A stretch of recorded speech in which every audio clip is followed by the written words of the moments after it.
Hello, everybody. Hello, hello. Welcome to this very hot July Nova Cup. Joining me today, I'm very pleased to announce we've finally managed to get him on the cast. It's Doofus McDoofus. How are you?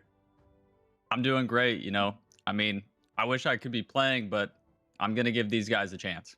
That's really kind of you, honestly. That's such a gentleman. Uh, but, Doof, we've got some really quality games ahead of us, even though you're not in them for some godforsaken Yeah, but reason. But the first one because we're going to you see. Go ahead. you just you just want competitive games. You want Yeah, competitive games, and if I was out there, they wouldn't be competitive. So the it's for Suicross the better of the tournament. is too strong, right? Yeah, Like they had to nerf it twice. They had to bar you from the Nova Cup because nobody can deal with it. This stuff is crazy. yeah. All right. But the game that we have ahead of us today is going to be Abrasiet. So that is, of course, Kingdans and Widdowson. And they are going to be facing off against Lucy, which confusingly doesn't have Lucy in it. So that team is Red Hoodie Man and Sulaguni. So that should be a pretty exciting match. What do you think about those two teams, Doof? Well, I'm kind of confused. So it's called Lucy Lucy, but it doesn't have FC Lucy in it. No. And just to make things even more confusing, FC Lucy is on this side of the bracket, but she's playing with Darkwacker, and their team is called something like the Paid Actors. That's the one, the Paid Actors. Oh, so it's not Sulaguni. No, it's not. But Oh, that's a okay. missed opportunity. Yeah, that would have been interesting.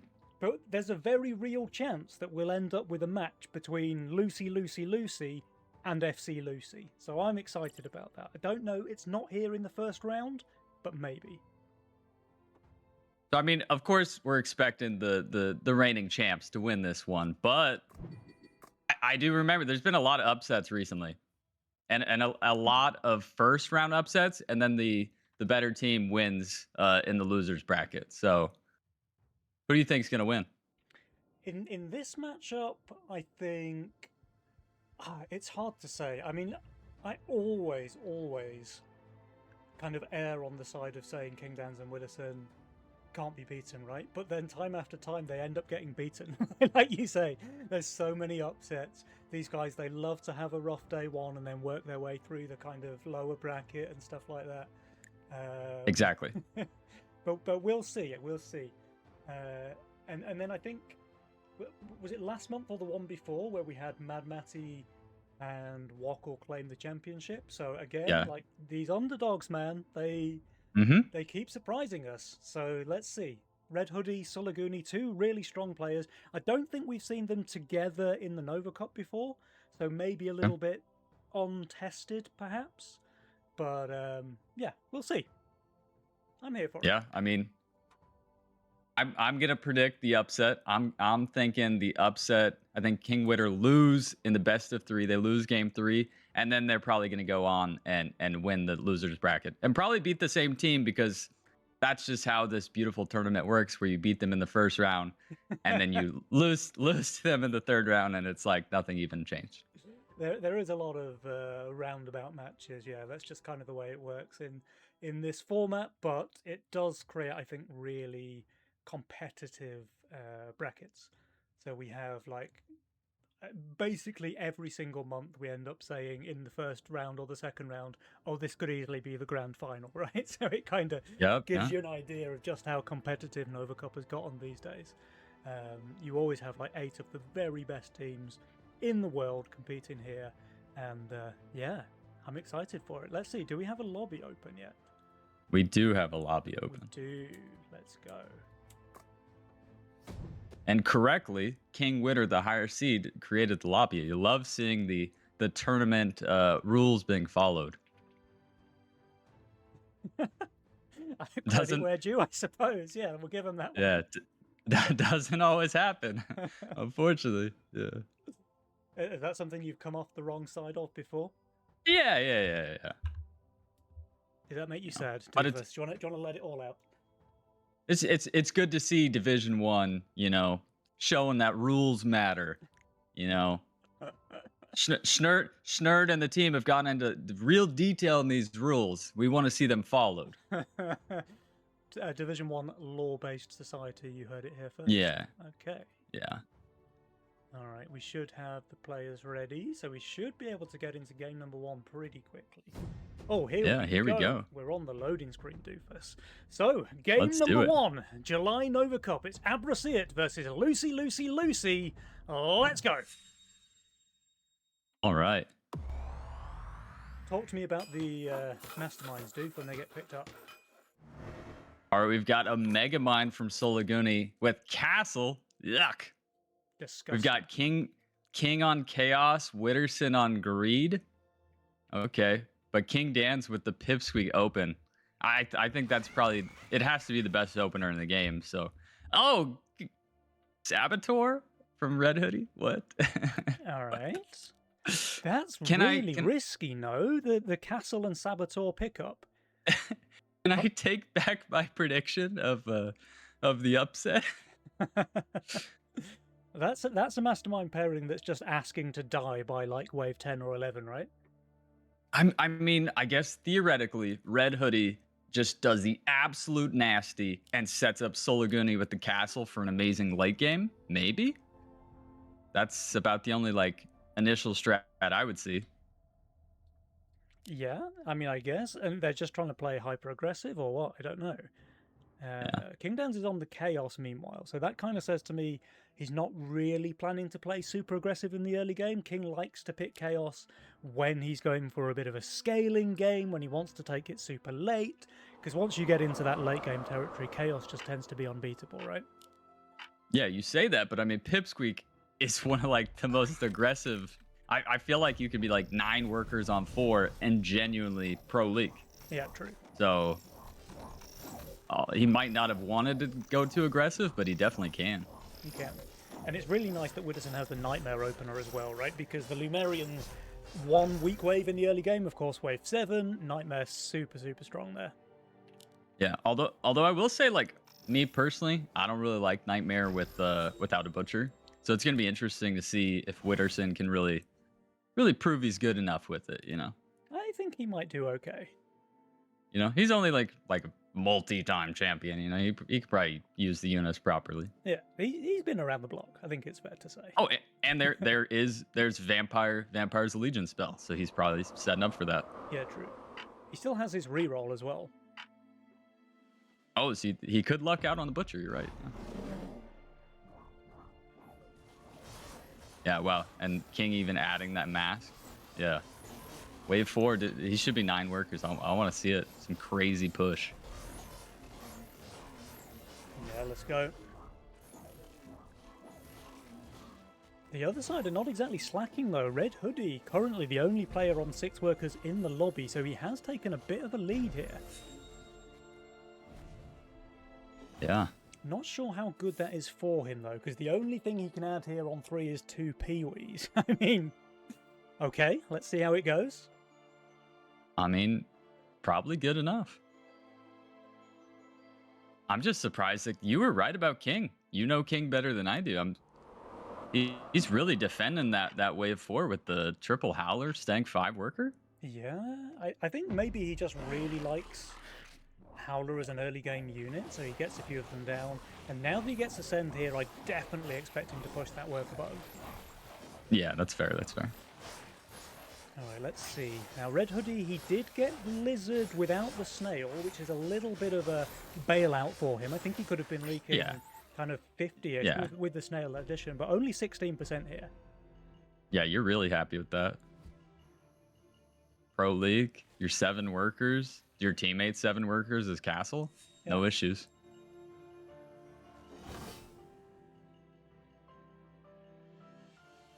Now, Red Hoodie also doesn't have a Butcher, so see how that wave 5 goes. Yeah, interesting. You've got really good tanks though, and I think like the Windhawk is a very good pairing with the Nightmare, just covers a lot of the weaknesses. Great tank on waves where Nightmare's weak, and a kind of much needed magic damage as well. But he did get saved on too. He did not receive Ascend. You know, maybe a double Robo comes out, something. Yeah, I can see it. I mean, King Downs, he's gone really aggressive. 8 workers now for both King Downs and Witterson. and that's exactly what I wanted to see. You know, you got to use that Lumerian properly by over pushing until you leak, Uh-huh. and then you leak the whole wave. But that's not important.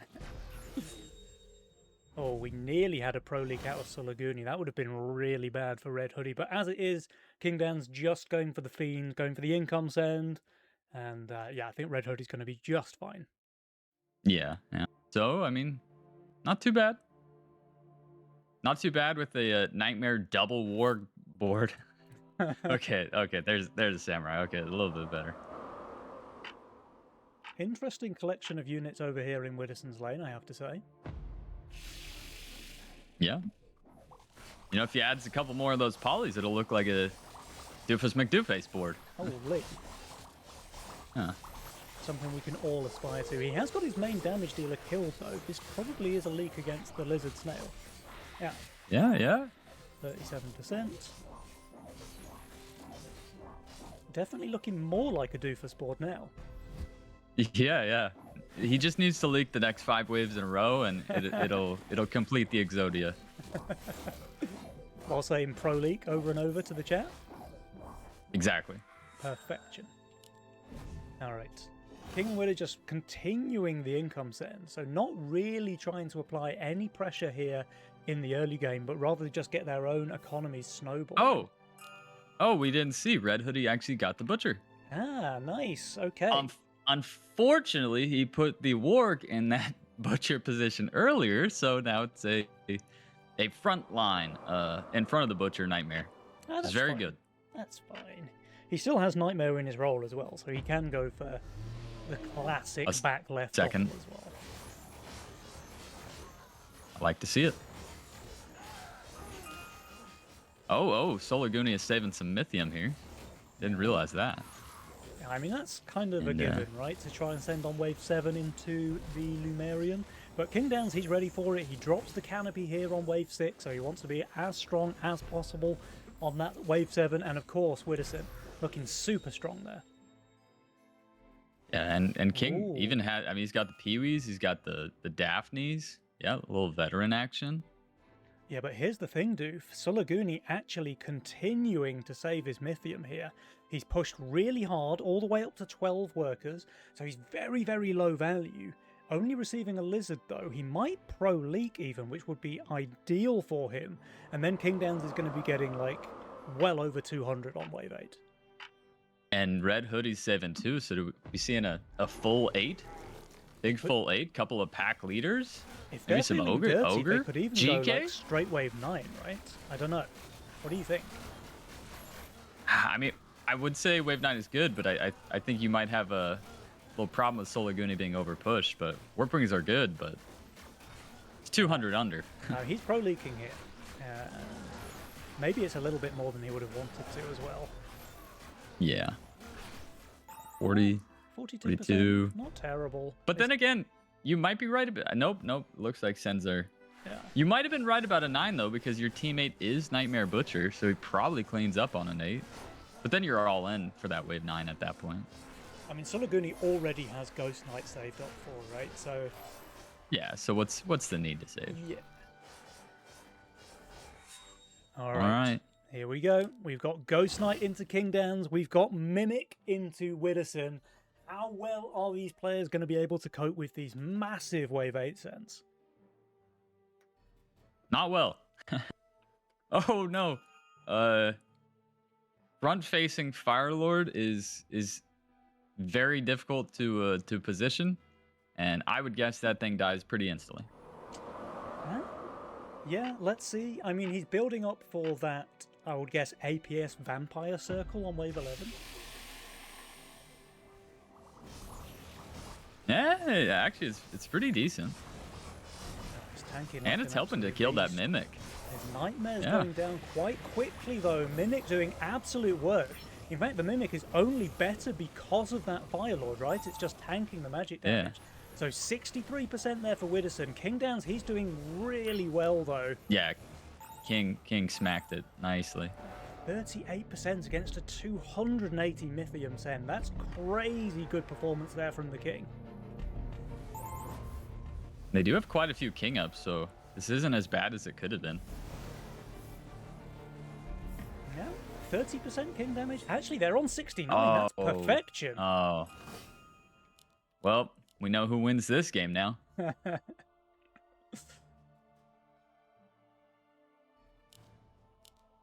All right. I mean, I think they wanted to probably get a little bit more work done than that with that really committal Wave 8 play, but King Dan's pulling off a bit of a miracle hold, really keeping Abracete in a pretty strong position, I have to say.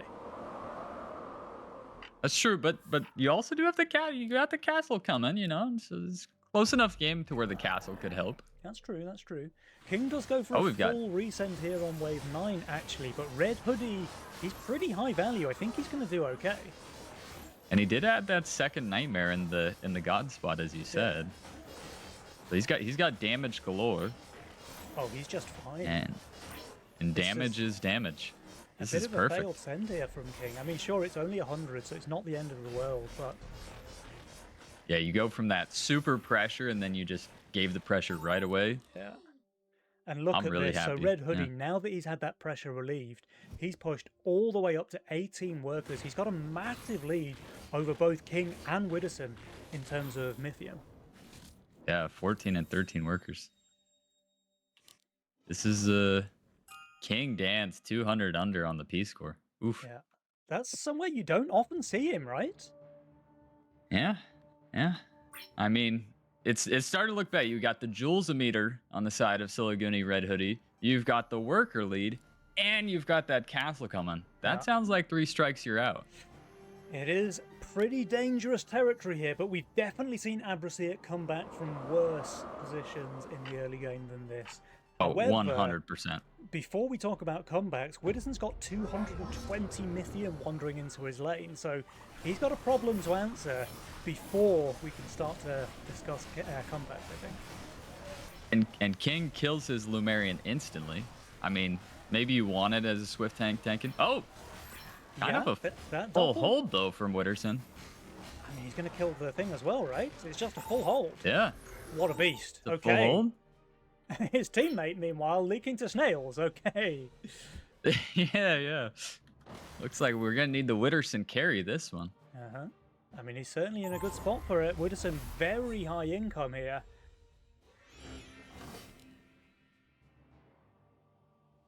And there we go. The circle he's been building up for all game. It's the Vampire APS. Widdowson with fantastic income, fantastic workers. He's certainly in the carry position. Red Hoodie's not too far behind, though. Yeah, I mean, I'm still thinking we're going to have a bit of a spanking from Silaguni and Red Hoodie. They're just set up so well. Mm-hmm. I mean, unless Chaos can do some things, you know, pull King from the bottom to the top. I've seen it happen with Chaos. Lovely mastermind. I mean, all you need to do is roll the perfect unit a couple of times in a row and everything is just reversed, right? Exactly.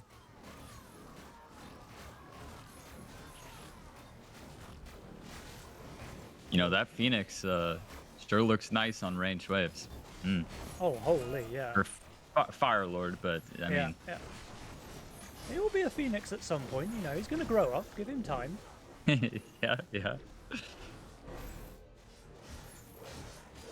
All right, what is everybody thinking about? I actually just had a game where 13 was income. Okay, I don't know about that one. I did not have income on my bingo card here for Lucy. I was thinking like an early 13 is risky, but you know it's even riskier. It's just income King 12? What the heck? I mean, here's the thing, right? Because now King Downs and Widdowson, obviously they're going to hold against these income sends, and they can just do whatever they want from here. So they just don't have any pressure now on the side of Lucy. Widdowson and King Downs firmly in the driving seat after receiving this income send, I think. And I think what scares me the most is Red Hoodie is Saboteur. So if you're really scared, you know, and you just play income King defense, they're not gonna have a full King as quickly as you'd like because only Silaguni can do those King ups. Mm-hmm.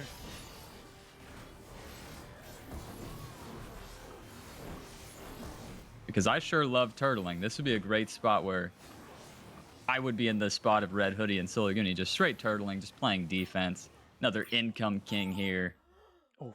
But I mean, that's phenomenal. Like, this long wave here for King Dans and Widdowson is just making things even worse for Lucy. yeah. And now we see Jules Meter is agreeing with you, almost dead even, 51-49. Eesh. And I mean, they got to be going 14, right? Or do you go longer? 14 looks I mean, pretty good. Their value is high, though, but I think with both players having Firelord / Phoenix on the board, 14 seems really tempting. yeah. And I think it helps as well that Sulaguni and Red Hoodie did decide to save their Mythium this wave. Because if they went for another round of Income King, then I think King and Widdowson probably go straight 15. Like this, it feels quite risky for them to skip. I'm not sure. And we are going to see some real sense from Hoodie and Sulaguni. Yeah, 4 eyes queued up. Oh, King and Widdowson do skip. All right. See, okay. All right. Well, this is that 50-50. They went for the all-in 15. Here's the thing, though. Sulaguni actually just going for income sends here into King Dans may very well come to regret that when they see the skip. Yeah, that is insane. Not sure I agree with that one.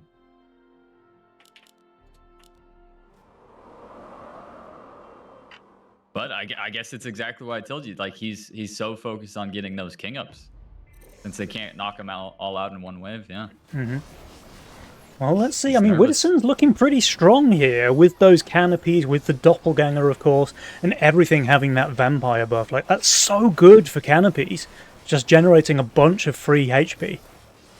Yeah, and a small leak here by Widdowson is not helping. Yeah. It's just a full hold. Full hold actually is probably the best outcome here for Red Hoodie, honestly. Yeah. And yeah, it looks like the player who didn't get the full send is actually the one who would have leaked. Yeah. And you can't flip that because they're thinking, I'm Saboteur, I can't king up. Yeah. They skip again, doofus. What is this play here from King Dans and Widdowson? I mean, I hate to say it, but it's a winning play. We can see that Sulaguni and Red Hoodie just do not have like any real like imp slayers for 16. Like, you send a big spam send on 16 and it's GG. Yeah. They have the right angle. I mean, they're just getting up to that kind of Mythium total where it almost doesn't matter what wave they decide to send because they're going to be sending over 1,000, right? So Sulaguni and Red Hoodie will be leaking when it comes, for sure.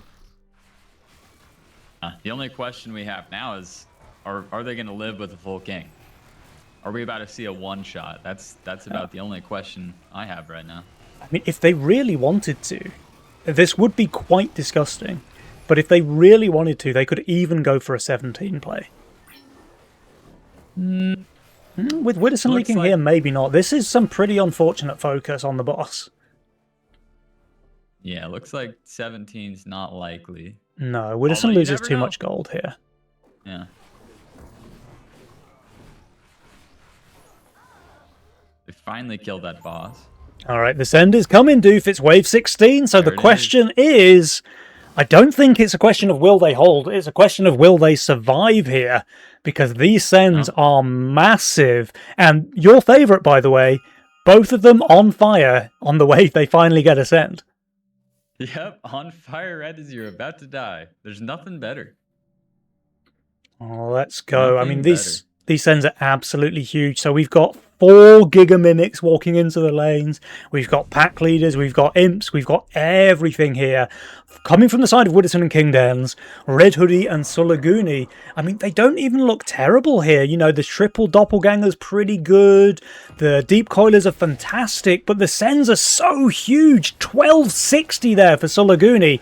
Just under 1,000 for Red Hoodie. Yeah, if anybody can do anything special, it has to be Red Hoodie with the triple triple doppelganger. He just needs to have so much damage. And it's not looking that bad, to be honest. They're not going to die, but it's bad. Oh, we've got Sulaguni with the 87% leak, Red Hoodie 49, and they will survive this though, right? So that's the crucial thing here. Honestly, it's not as bad as I thought. Like, there's no 4 eyes in there, like no Needlet. Like, it was a lot of mimics, a lot of imps. So, kind of still like their odds. That was not what I expected. All right. So 34% remaining on the king, Lucy. Both still on fire, by the way, but that was a lot of gold given away to the side of Abraxia. They got so much there from all of that king damage and the double shutdown as well, just to add insult to injury. Yeah, and you're opened up. I mean, your king's at 30%. You're probably not surviving the next end at this point. So I hope they're not thinking of a king race on 19, because I think you'd lose that king race. What is the call here? Oh, King Dan's with the egg as well. That is just brutal.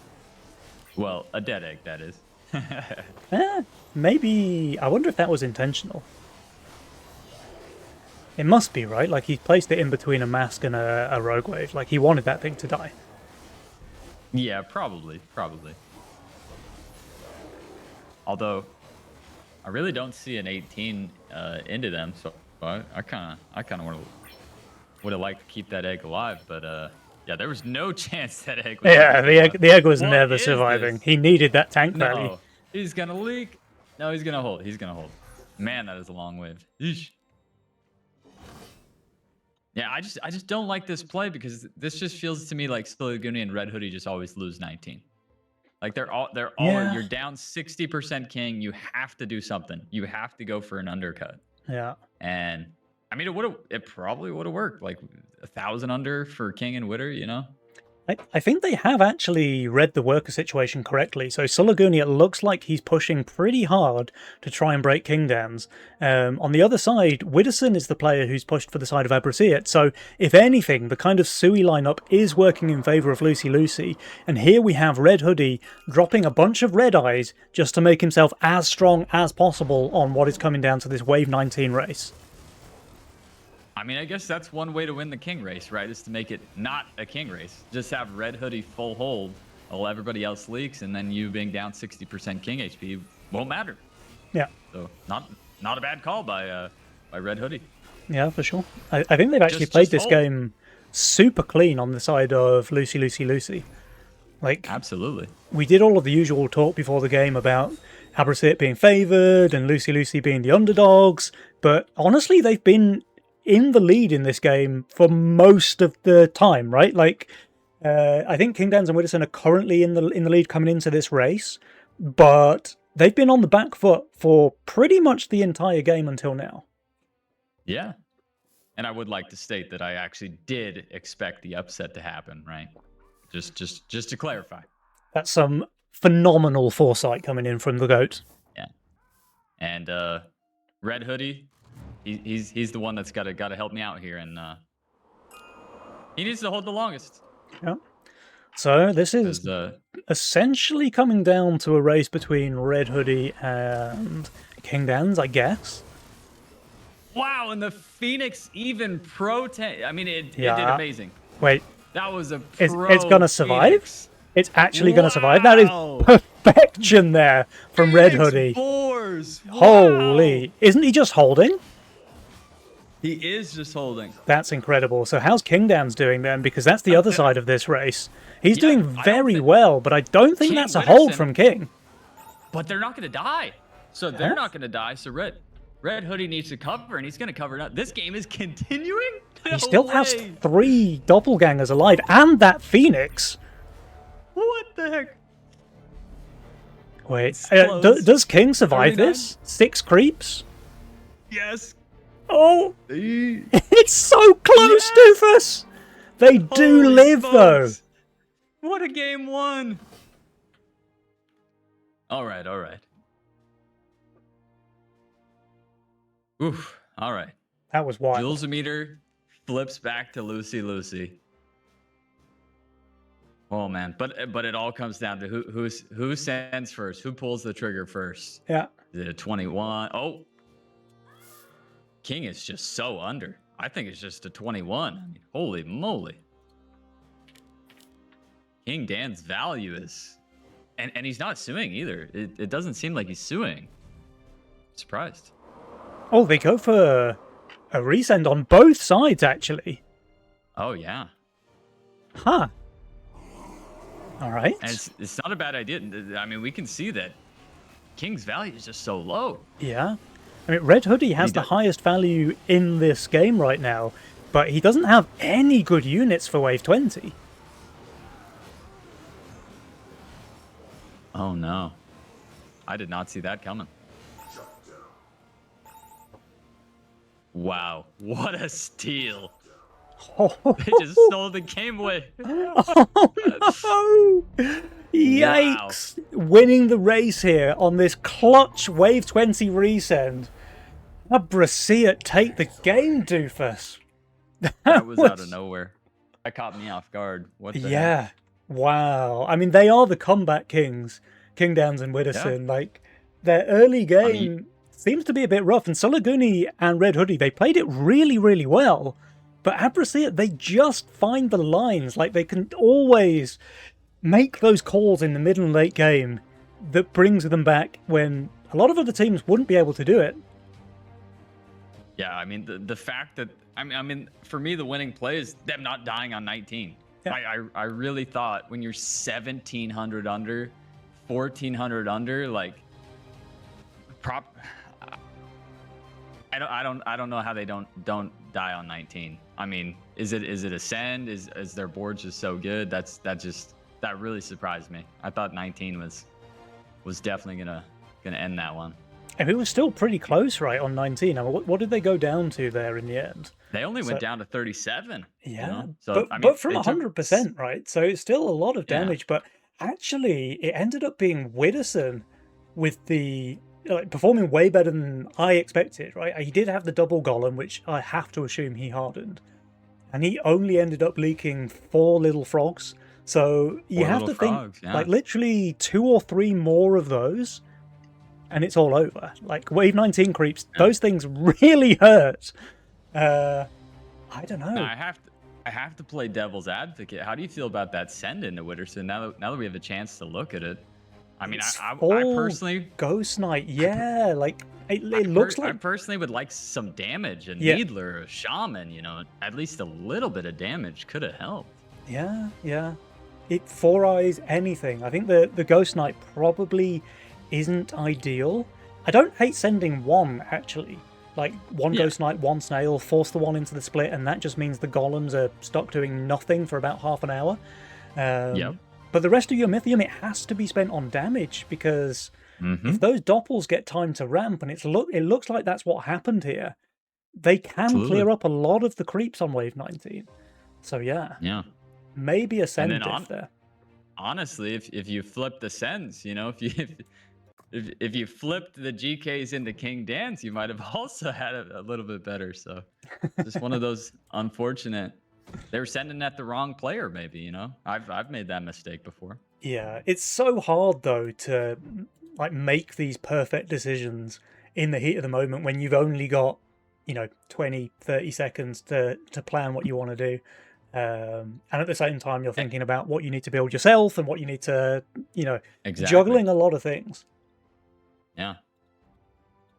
All right. I can't believe we have to watch more of these. This is it's gonna be exciting.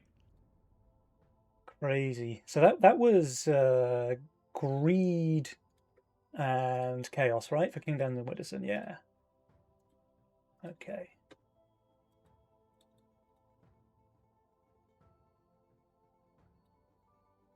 All right, so we have got the next lobby available. Hopefully we can get that game 2 underway ASAP. But that was a bit of a shocker. So really back and forth game. I think these two teams are probably a lot more evenly matched than I gave credit to Solaguni and Red Hoodie for before the game, right? Like, calling them underdogs, calling Widdowson and Kingdowns, you know, the favourites and all of this. Actually, I think it's a really even matchup. Yeah, I mean, I think it came down to exactly what you said. Is King Witter just always have that little extra bit to come back, Mhm. even when they were behind. They were behind in so many points. There's so many points after that 16, you know, and the early game Yeah. where it seemed like they were taking the L and going to be down 0-1, and nope, they pulled out. They found the line. They are Oh, way too good at the pull-out game. But Doofus, game 2 is here. And this one is a treat for you Witterson. because check out this mastermind pick on Widdowson. What do you think?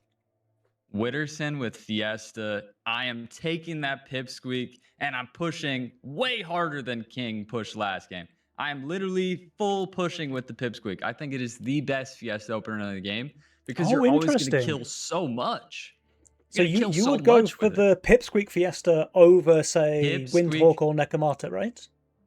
Yep, that's that because with the changes to the gold, you need such a good Fiesta on wave 1 and 2 Mm-hmm. for it to be gold positive. So I say, hey, pipsqueak it up. We full hold 1, pro leak wave 2, and now we're 7, 8 workers. Yeah. That's my line. And then you maybe you take the sea serpents, so you're better on 4 because they're not going to full sui, right?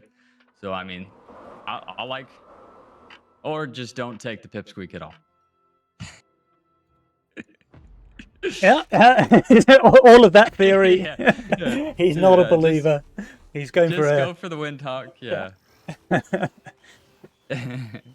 kind of crazy, but maybe it's more about covering for each other because we see that Kingdowns is opening with an infiltrator, has the Polywog as well. So maybe the guys are kind of talking between each other and not going for the double magic opener, hoping not to just die to mimics on 7. Yeah. And I mean, he gets saved on 1. He's staying 5 workers. Did they gift him a beautiful wave 2 Fiesta? Mm-hmm. I'm sure he'd appreciate it. He is getting 1 snail at least, but I think with this build... Okay, he does add the stack onto the Nekomata as well, so he's going to be completely fine. Yeah. I believe that's a full hold. It should be, for sure, even if there was a 40 Yeah. cent, which there's not. Yeah. How do you feel about Shepard? I'm very interested to see Shepard. I've played a couple of games with it's good, but to see King Dance, how he's going to position, he's one of the split gods. So you throw in another unit he can split with, I'm kind of excited. I think it's a really skill expressive mastermind because it's all about positioning, it's all about changing the way that you pull aggro on different waves when you have different units and stuff like that. So I think it's a really interesting mastermind. However, I just think it's a little bit power crept by some of the other masterminds, like the higher income masterminds, or, I mean, you know, the broken ones like Redraw and Chaos, where you just have access to every unit in the game. That's fair. That's fair. I wouldn't hate to see it get a couple of income or something like that, just so that it can compete a bit more. Like, I know the sheep is worth a lot of gold as well, but... Uh-oh. Yeah, do we have a bit of a Red leak Hoodie. here for the Red Hoodie? Yeah, Red Hoodie caught the triple snail, and he's actually doing fine. He's actually doing fine. But Archer did go down. He's gonna need to fix that going forward. Actually, Kingdown's the player leaking. Oh, and Red Hoodie, this is perfection. He does leak, but Yeah. very small and very slow. So nice long waves, and actually the Fiesta player covering. That's something you would Yeah. never do. No, of course not. And I mean, this is a good setup for Red Hoodie. You know, he's cartel. And one thing I always say, you know, I like being against Fiesta when I'm cartel because long waves. If Yeah. that player keeps leaking, you know, you want those long waves, that compounding, so that the penalty you catch on wave 11 isn't that damning. Well, I have a feeling that our Fiesta player might be leaking here on wave 4, though, because Red Hoodie's pulling out all the stops, going for the first Power Merc send of the game. It's Brute Snail into Widdowson. Let's see how he does. That Oh, cat's gonna need to clean up. Thing is, the 5-stat Nekomata is actually super strong on wave 4, right? Like, perfectly two-shotting the Yep. wave. As long as he Two-shotting the doesn't wave, focus yep. the Brute, he's getting a ton of kills in. Yeah, I'm not upset with that league at all. If I'm Fiesta, I'm pretty happy, to be honest. Yeah, that's actually really good. And with 8 workers for both Widdowson and Kingdans, the long waves are looking pretty nice for them as well. Yeah, we're gonna see Baby King here, the littlest touch. But yeah, King and Witter are already generating a lot of Mythium. Oh, another Brute coming out, this time into King Dan's lane, but King's looking pretty strong here, I think. Yeah, we also see a Robo. We're starting to see these early power mercs. We are starting to see some early power mercs here. Sulaguni should definitely be leaking here. His build looks super weak on wave 5. And you throw in that Robo, yeah, we're gonna have some problems. Does he get the second Robo? It's very close. He does! Yes! Okay, Oh, 2 Robos. no. Yikes. Now, at least this Dwarf Banker does survive the King, but for how long? The Robos are going to kill it super quick as soon as the front line is down. This is a decent leak here, 53% for Sulaguni. Yeah. Meanwhile, Kingdans, he received a power send as well. He's honestly doing okay, but still a 33% leak. And his Fiesta teammate is holding okay. Wow. I got to start writing this stuff down. I didn't think you could hold as Fiesta and cover for your teammate. I am learning quite a bit here. Oh, and I mean, look at the cleanup. This is just beautiful. The wave is as long as it can possibly be. And now, oof, you're seeing that cartel player in last on wave 6. That starts to get a little scary. Yeah, that's when the alarm bells start to ring in your head a little bit, right? And what is this Mudman positioning? Doofus, by the way, when I came to write your caster bio, I saw that Trinity Archer is your best unit with like some crazy 80% win rate. So talk to me. What do you think about this positioning here with a full square above on a Mudman? I think it's horrible. I think you could do... You have that same split with a Proton. You have that exact same split with a Proton. So yeah, the split is going to be correct here on wave 6, but going forward, now you have 2 Mudmens on top of each other. Not a huge fan of it. Not a huge fan at all. Yeah, and because he's done that with an expensive unit as well, it's not like he can easily raise and lower the split the way that you can by just selling a tier 1 or by playing Shepherd. Yeah, the only bright side, and I guess maybe he's liking his stacking of units, is maybe we could see a sacrifice. Maybe we could just, dear Lord, please sacrifice that later. Who cares about Giant Snail? Who cares about Overwork? Get rid of one of these horribly looking Mudmens, please. Yeah, that's a pretty scuffed split, and he's kind of stuck with it now for the rest of the game. Yeah. Now we're seeing a little bit of Mythium saved by both sides. Only 2 creeps going into the Archer here on 7. This is very much not ideal. That's why I think Proton literally is 120 gold cheaper, and it does exactly what you want. Yeah. All right. He's trying to get his salvation from a power mark sent here. Here comes the pack leader. Oh, Widdowson, 4 Mythium short of a pack leader of his own, by the way.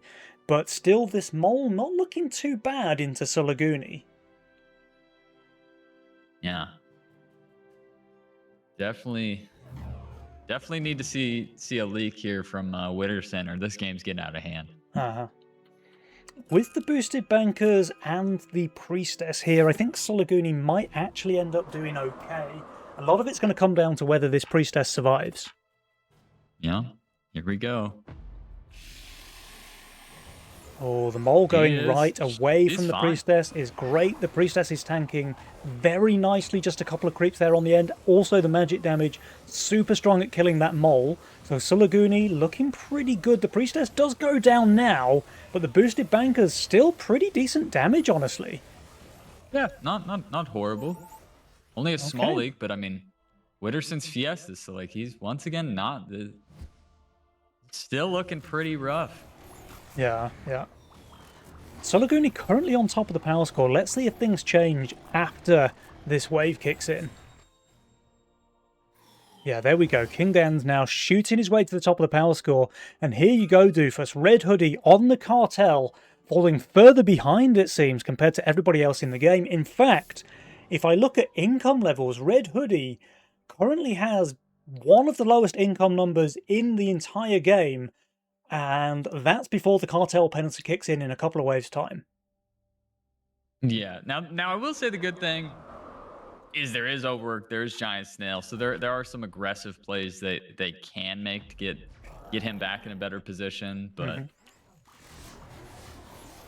that income is definitely going to be a problem going forward. Yeah.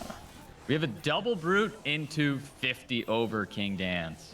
This is problematic. Yeah, his build's not fantastic here, though. Really good tank value with those alpha males, but kind of pretty low DPS, actually, coming out from the side of King. So we might see a small leak. Not entirely sure. He still has 4 Tempest alive. But you know what's really good is when you just overbuild. Because when you overbuild, value is better. Yeah, value is pretty good. And yeah, he's holding. Okay. That's what we're getting to see right there. Oh. We've got somebody on fire. King Dan's on fire now. King Dan's on fire and going for the send here into Red Hoodie. So 296 gold. He's got some options. He could play the Sovereign. He could upgrade the Trinity Archer. Actually, I think Sovereign has to be his answer here. He doesn't know this, of course, but with the Ogre coming out, the Trinity Archer would be really bad value. Yeah, we're going to go for the catapult here. Okay. I don't know about that. We do one. harden that weird mudman at least. Catapult's at max damage. Yeah, max range, yeah, that's pretty good. That boss is going down quite a bit. Yeah, doesn't quite kill the boss, but it's close. He actually did way better than I thought. Fair play there to Red Hoodie. Oh, okay. We do get a hold out of Sulaguni, but he mainly received income there. Yeah. Banker goes down, but King's okay. Oh, here we go. Here's the aggression. The aggression's got to pick up now. Red Hoodie with some real sends. Overwork on Red Hoodie. Sacrifice King. Yeah. This needs to work, though. I mean, look at the income levels, Doofer. So the cartel penalty has just kicked in, and now Red Hoodie, even with the send here, is way behind everybody else in the lobby.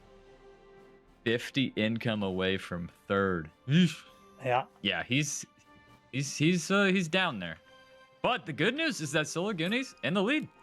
So all right. I've had many games. I don't know if you remember L1, but me and L1 would actually win games like this where I would be the bottom and he would be the top.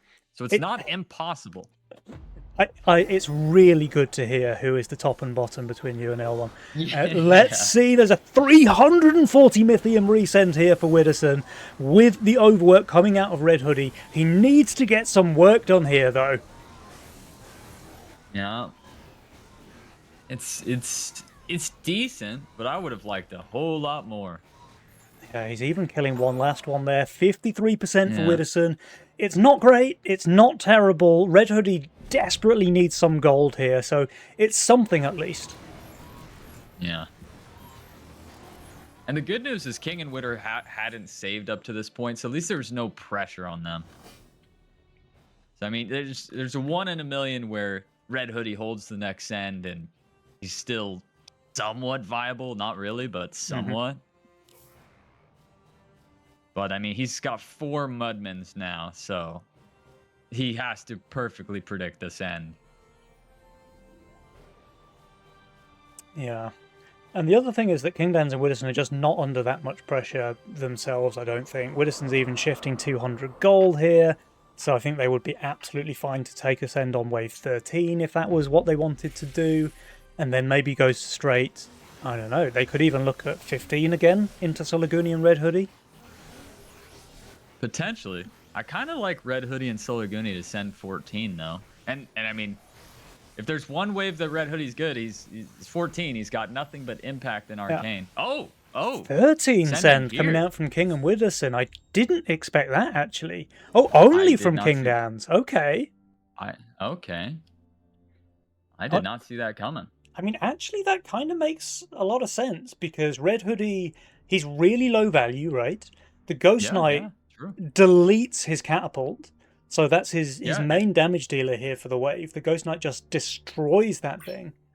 And it's totally unexpected, so we're not going to see any Hardens. Yeah. Like you're never expecting this 13, so this is at least 50%, at least. Yeah. And for the player who's already struggling economically, leaking half of the wave here is very bad news. Now he is he's splitting with that Trinity, not too bad. Yeah, Trinity did he's tank one. really struggling to kill that Ghost Knight though. The thing is still alive over here. Does now finally go down, but all of the front line there No. from Red Hoodie is No. already gone. Oh, is he gonna lead? No. That's horrendous Oh. focus. The drill column That- here on 4% HP because it was split tanking with the mole. That is devastating there for Red Hoodie. You said 50, dude. I mean- This was much worse. Yeah, much worse.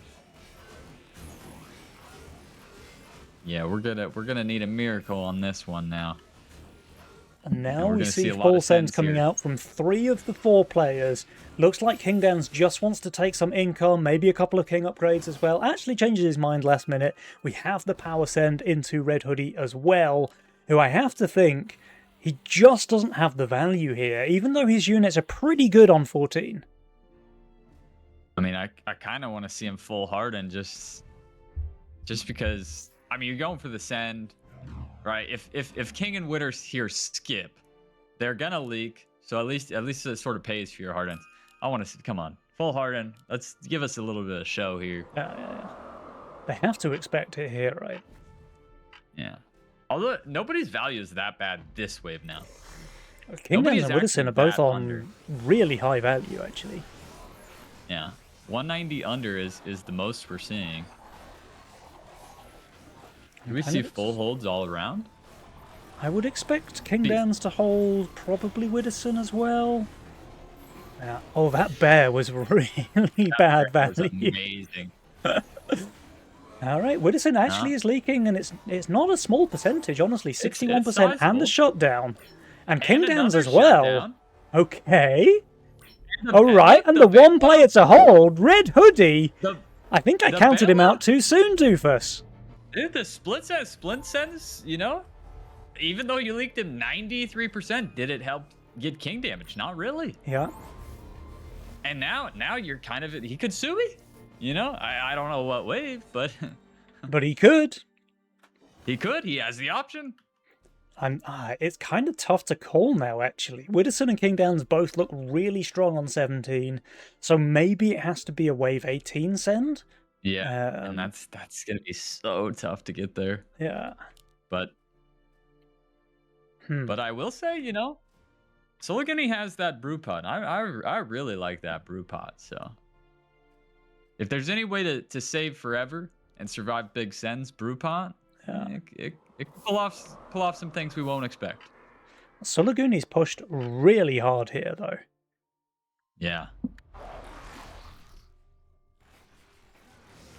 Yeah, and I don't love that, to be honest. I mean, King Dans is the guy on top. I suppose they need to be able to break him somehow. I just don't see a wave 17 send working. And Widdowson and King, they are it's a going for a 16. 17 of their own. A 16, okay. Yeah, 16 from everybody. I did not see it's coming at all. All right. Okay, I mean, Yeah. let's see how it Yeah. looks. The sends are not massive, and Red Hoodie actually, from the bottom of the power score, suddenly pulling a couple of death caps out of nowhere. We might end up doing better than he has any right to, actually, on 16. Yeah, and he has what we talked about. Finally, he's got a perfect read on the harden. He does correctly harden. The only downside is that most of the mudmens, half the mudmens are behind. You know, you want to stay alive, but that's not important. Build. Okay. That Hey, was some 3 death quick caps. maths there from Red Hoodie, making it happen. 3 death caps, you know? Yeah, I mean, they're doing work. How's that Sovereign doing? Sovereign is gonna pop off for a couple shots. Yeah. Some decent He actually AoE coming did. out there. It's still going to be a leak from Decent. Red Hoodie. And actually, they have no King spell on the side of Lucy, Lucy, Lucy. So even though these are some pretty small leaks when it comes to Wave 16, with 0 King spell, like not even one, they could just die here, and dude. They could. And you saw a full hold there from King Dan's. Oof. That's crushing.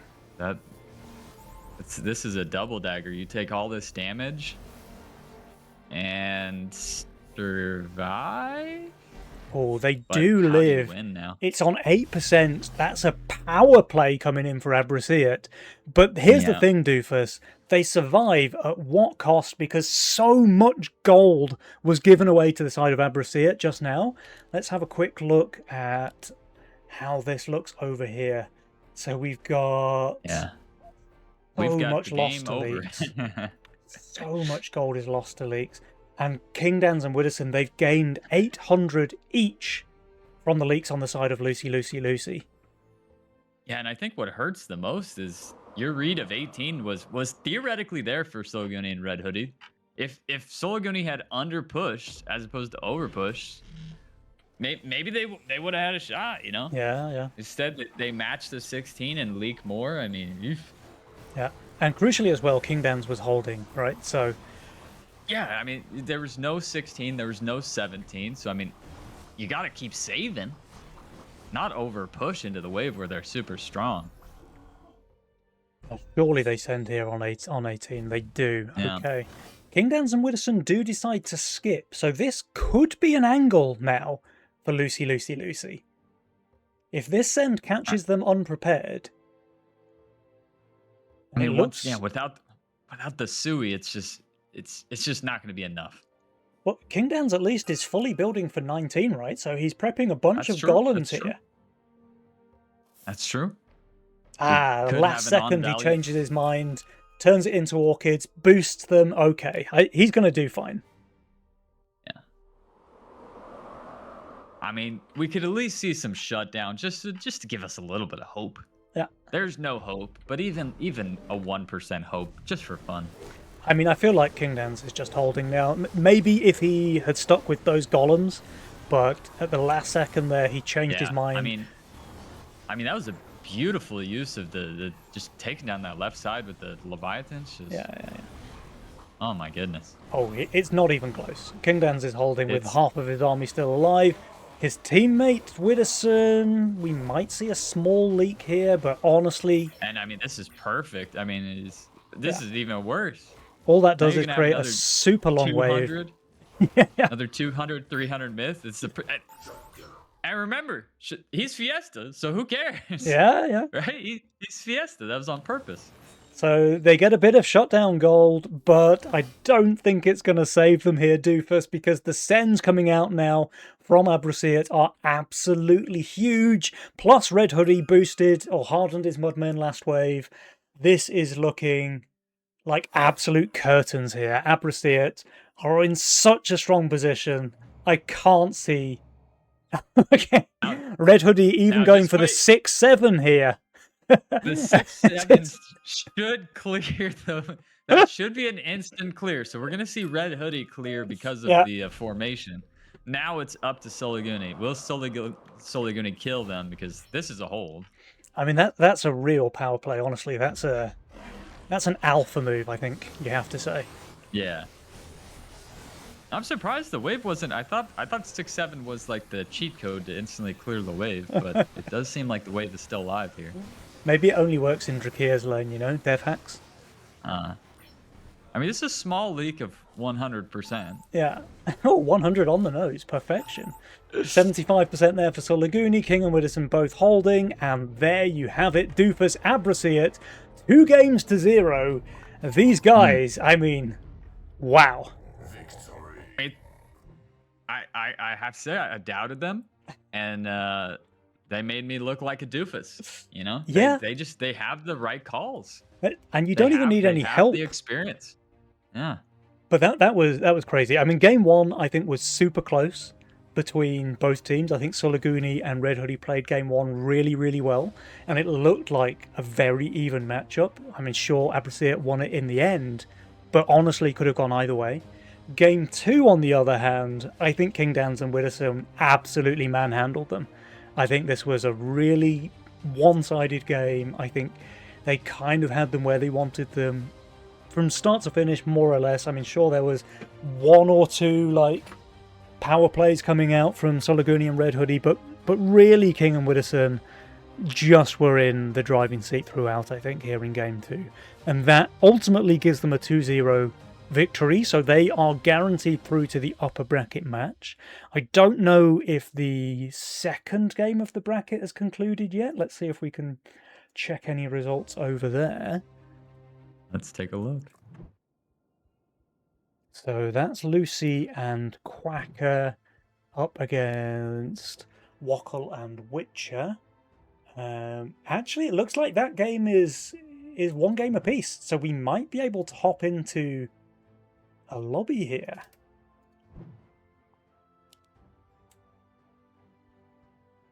Huh. Okay. Well, it says they're still on wave 15, but I have to assume that's from the previous game.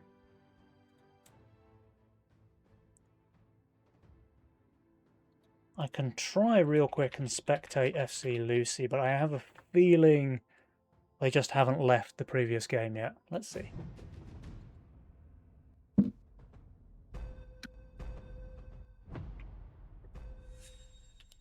Alright, oh, apparently the game is here. Okay. Yeah, all right. I'm following you in there.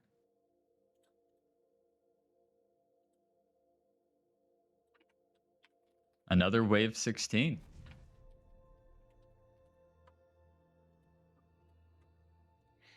All right, wave So 16, big tied sends. 1-1. Okay, here we go. It looks like these guys have managed to play 3 games in more or less the same it took for King versus Sulaguni to play 2. Yeah. Impressive. Yeah. That was a very Speed long racers. first game though, right? Like all the way to wave 20? 20. Yeah. Alright, let's see. It looks like the bigger send is coming into Lucy and Quacker. How are they able to do here? Oh, this is such a nice combo. The Hades with the ace, Deep Coiler ace as well. This is so much added damage. And actually, Quacker, is this just a straight up hold? Minus 700 value. I mean, we just saw the Hades pull off an amazing game. The Hades with the Leviathan, and then this game we've got the Hades with the Starcaller and the Sork. Yeah, It's a small leak, but it is a leak, but very small. And honestly, that it was the kind of the Russian doll thing where it looked like the Hades was attacking one creep, and then there was about 10 of them stacked on top of each other. Yep. True. Alright, so it's still some decent king damage there, going the side of Witcher Wackle, and Jules is quite happy with their position right now, giving them a 75% edge in this all-important match, right? Because it looks like the sides are tied currently, 1-1. Here in Game 3, then, the decider, Witcher Wackle are in a really good spot right now. They're in an amazing spot. I mean, I think they just pushed for an 18. I mean, they even need to go 19. I know he's got that super Hades, but they're 600 and 800 under already. Yeah. Witcher Wackle, they have way more value. They have way more workers as well. This game looking very rough for the paid actors. Yeah, and there's that send coming out. Why save longer? All right. We're gonna need some probably need a miracle save and a miracle hold by Lucy and Quacker to survive this one. Witch is even styling it out with the double pack leader. Why not? Okay, we get sends from everybody. Well, I mean, if there's one wave where Quacker is stronger than any other, surely it's wave 18 here with this giga buffed Hades with the Starcaller Ace, circle. it's got the Ace, the Yeah. Starcaller, the Sork. His tank But he's value is just got no really good as well, tanks. right? I feel like, I mean, 1400 under, I need more tech, you know? Yeah. But 1400's a lot to be under, but all of his units are good. Like every single unit is good here. could we just for the one time see a perfect Azeria tank, one creep and live? I have a we feeling that need all the Azeria good. might not be long for this world. Let's see. Just one perfect. Oh, hey, I spoke it's too soon. perfect. The Azeria. One perfect. All right, there's the first piece of the survive puzzle. Yeah, now we need there's 30 dragons. Quacker. Looking for 30 dragons here. Lucy leaking 64%. Quacker now stuck onto the Mimic, so the Arcane Armor tanking it perfectly. He's done very well again with 52%, and Wackle does leak decently, so does Witcher. The question is, will the paid actors survive this? Because Wave 18 is no chump when it comes to the King. Hard. It's so hard. They're gone. Doofus. Okay, it looks like we joined just in time to see the end of this side of the bracket as well. So we do have the double result there. We've got Wackle and Witcher victorious against the paid actors. That's a bit of an upset, I have to say. The paid actors were the second seed, I think, in the entire tournament. So Witcher Wackle doing very well to take them down. They have to face... go ahead. Does that mean we get Lucy versus FC Lucy? I think it does, but that's unfortunately not the game we're going to be casting, because we're going to check out that upper bracket match, which is going to be Witcher Wackle versus King Downs and Widderson. So that's going to be pretty hype. What do you think about the series that we've seen so far? I mean, I'm excited, and let's be honest, we really don't need to watch that one because we know that Lucy is going to come out the victor of that series, right? Yeah. Some part of a Lucy's going to win, right? Yeah, whether it's FC Lucy or Lucy.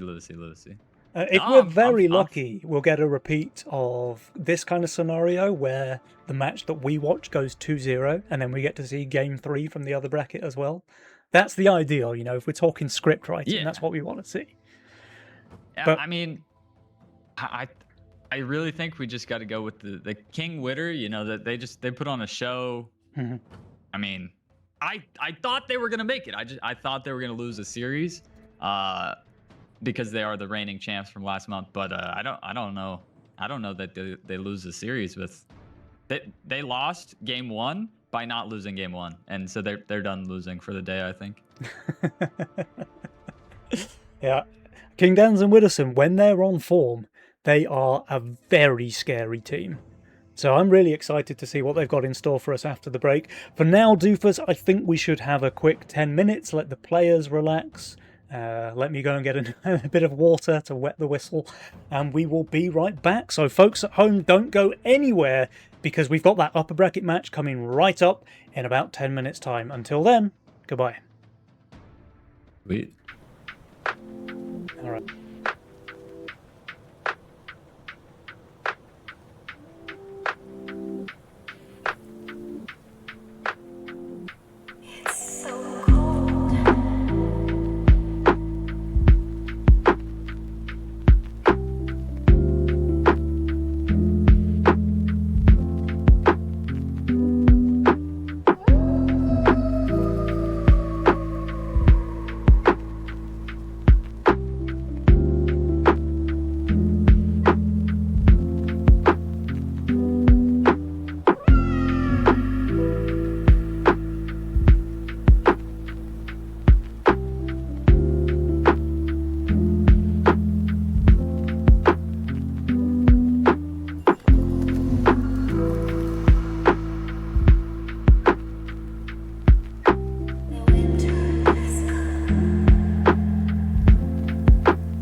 All right, welcome back, everybody. Welcome back here again with Doofus McDooface, and this is a pairing that we've been trying to make work for some time. But I mean, you've been playing, you've been trading, you've been busy, basically. I'm super pleased to finally have you here. How are you finding your first foray into casting? You know, it's fun. I've missed my first prediction. You know, I really thought King and Witter were gonna lose and then win. Yeah. So, as in all of my Fiesta games, you got to lose that first one, probably lose the next. So I'll probably be wrong on the next prediction too, and then I'll just be on fire and good from there. But it's been fun. I'm used to being wrong. You know, I'm used to being wrong. So it's comfortable for me. I mean, that's kind of tradition for being a caster anyway. You have to be wrong about everything that you say, because if you're not, then how can Twitch chat feel smart when they correct you? You know? Exactly. Yeah. But Doofus, it's time for another prediction, I think, because we're about to see the upper bracket match, this between Abrasiat, so Kingdowns and Widdowson, squaring off against none other than Witcher Wockle, the self-named team. And I love it when the teams have like their names in the title, because then I don't have to remember who's playing for which side. But what are you thinking between these two teams? I mean, I'm sticking with my overall theory that King Witter, they're gonna run the table. I think they win it all again. I think they do it. They're just not gonna lose a game in the first round. So I think King Witter 2-0. 2-0, okay, bold. Yeah. All right. I mean, I think 2-0 against a team who just barely lost, a 2-1 against Quacker and Lucy, is kind of a risky call, if I had to say. I think Witcher Wockle have it in them to win at least one of these games. So I definitely wouldn't be surprised with a 2-1. But Doofus, let me go one step further. I think Witcher Wockle have a decent chance to win here, knock King and Widdowson down to the last chance match, and then, because that's where they like to play from behind, right? So with what you're describing, I would be correct that they had to go to the losers bracket, just not the losers bracket from the first. That would make me right. I can sort of spin that in a certain way. That would make me right. I like that. That is the main thing, you being right. Yeah. I'm gonna stick with my 2-0. I feel like, I know it sounds funny, but they lost that game 1 in the first half, and that was the only loss that they needed. They still won the game, but like that first half of that game 1 was just enough losing. They're like, all right, I'm woken up. You know? Yeah. I mean, they like to make things spicy to Kingdowns and Widdowson, so they're not too happy when things are too easy. So if they did get a 2-0 here, I mean, sure, they're through to the semi-finals, but I think that probably curses their chances of winning the whole thing. So they need that kind of rocky road. They need to lose here. And Witcher Wockle are the team that can make that happen, and then kind of fight their way through from behind and take the whole tournament. I don't know. I think you're wrong. You know, I really think King Witter is going to be a smack fest, to the point where we'll probably even be able to watch some of the other series. All right. And here we go. Well, ladies and gentlemen, we're about to find out, because game number 1 is here. Abrasiat on the left, Witcher Wockle on the right. Let's go. Megamind Shepherd for which? Oh, this is good. See, the King got a couple of Shepherd. We get to see Shepherd on Shepherd violence. Okay. Cartel. Now, normally I'd say Cartel. Yeah, they could work, but after that last series, Cartel didn't look too good. Didn't look too great. Witcher Wockle, though, I mean, if the first thing that comes to my mind when I see these two players is they are gonna cringe this early game. I'm expecting some big long saves with some Ogres on 7 or Ghost Knights on 8, that sort of thing. And Cartel does pretty well in that sort of situation. Oh, I mean, King could do some nasty with like Angler Steed to prevent that long save, you know? Just full hold an Ogre on 7 with a big enough Kingpin. Oh, I was just going to say, I don't expect Kingdowns to be the sort of player to do an Angler Steed, but I mean, here we go. He has both of those units in his role. He does have them, you know? See what happens. Widdowson, And he's we have playing the Angler casket on angler. Witterson. Yeah. Now, can you explain to me what that positioning is? This is a new positioning from Witterson here. I can't explain that at all. I don't, maybe it does really well against a snail. Oh, it's tanking 1. If I was to build this, some people in my chat would say that I'm block building. But as a D1 multi-time champion, I'm gonna say he knows what he's doing. So yeah, I think he probably has a bit of a clue. yeah. So which role do you like the best out of all these players?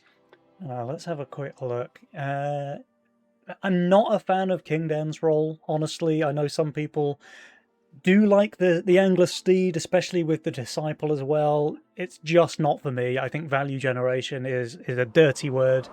I don't know. None of the roles look great to me, honestly. Maybe Wackle. Okay. Yeah, and that's funny because I like King's role. I think King might put on a show here. He's 6 worker with the Whirlybird. Thanks to Shepard, let him get away with it. He even gets King up. Like, I think that push could get really out of hand. And then you stop pushing if you want to do angler shenanigans, but you already have income because you were so pushed early. It's he actually goes for the angler here. There it is. Okay. There's that first angler. The first angler has dropped. And then just a couple of howlers, sure, maximizing the passive. Like to see it. Yeah.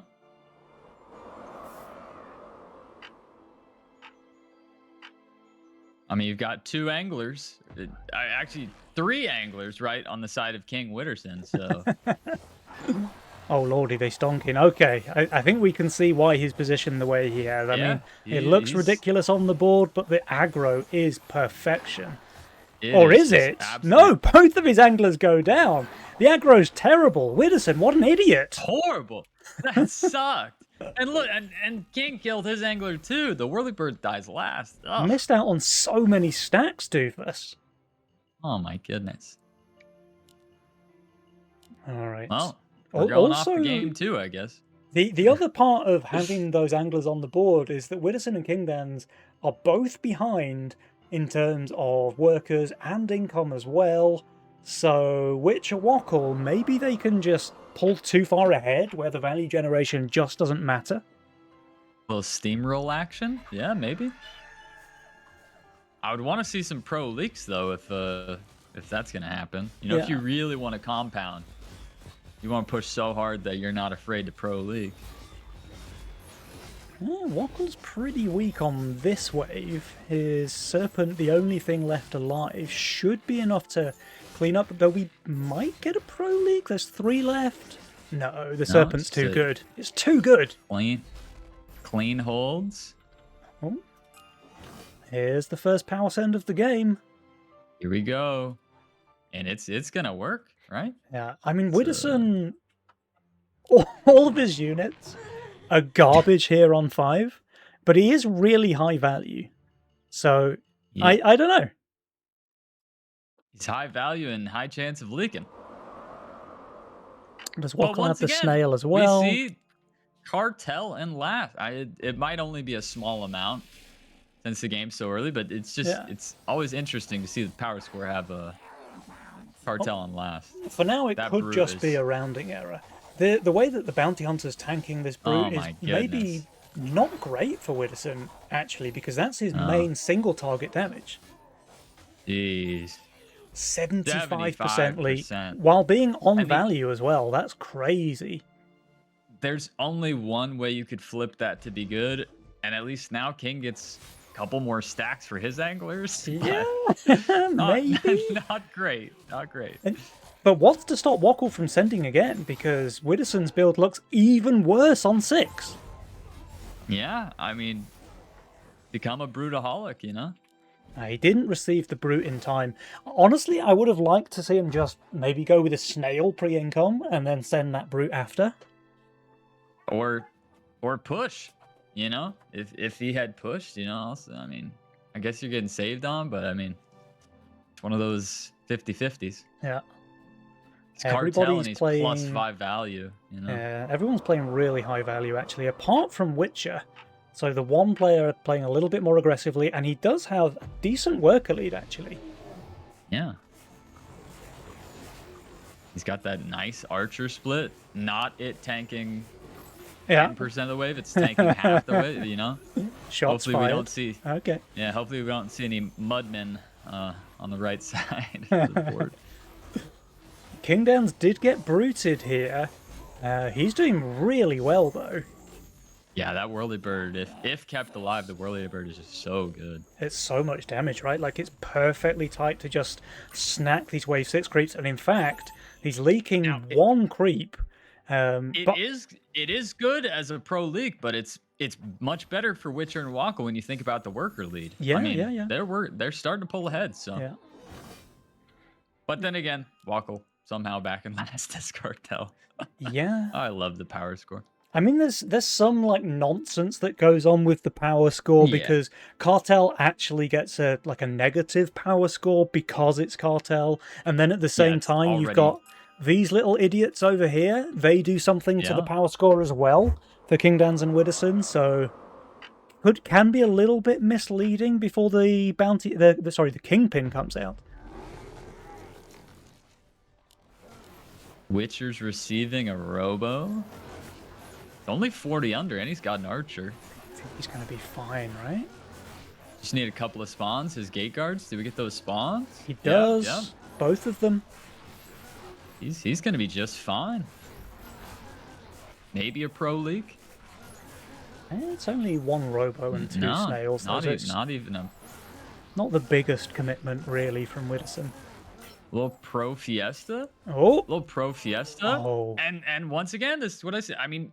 You were the one that said they might just outscale the value generating units of the Angler Steed. And for now, at least, it looks like that's what they're doing. But even longer wave with Kingdowns leaking to a fiend. Oh no! These waves are so long. Yeah. Surely we see a Kingpin being built though on this wave. Surely. Right, Widdowson has the 250. He does get the Kingpin. Has it. Yeah. Okay. Get our first KP. Maybe we get some push. Kingdowns is greeting it though. Yeah. He could leak here, even though it's only a Cannoneer coming out from Witcher. Like, he's on 900 value, but his units look so bad on this wave. Yes, especially, I mean, the Whirly Bird isn't good on this wave, but I mean, it uses the mana. So if you lose that instantly, lose out on quite a bit of value. Meanwhile, though, Wokkel receiving the Mole Robo. This thing's pretty dangerous against his build because the Coiler is like the only real unit he has here on wave 8, and the Mole just destroying those thresholds. Yeah. That's a bit of a leak there. Holy. Oh, no! And the income leak from Witcher. Oh, no! Waldo. Oh, where's the Waldo? There it is. Oh, no. This game has just gone from dead even to it's going to be a huge lead now for Abrasiat. Yeah. You have king damage. You have the gold from this. And you have Angler Kingpin farms. I mean...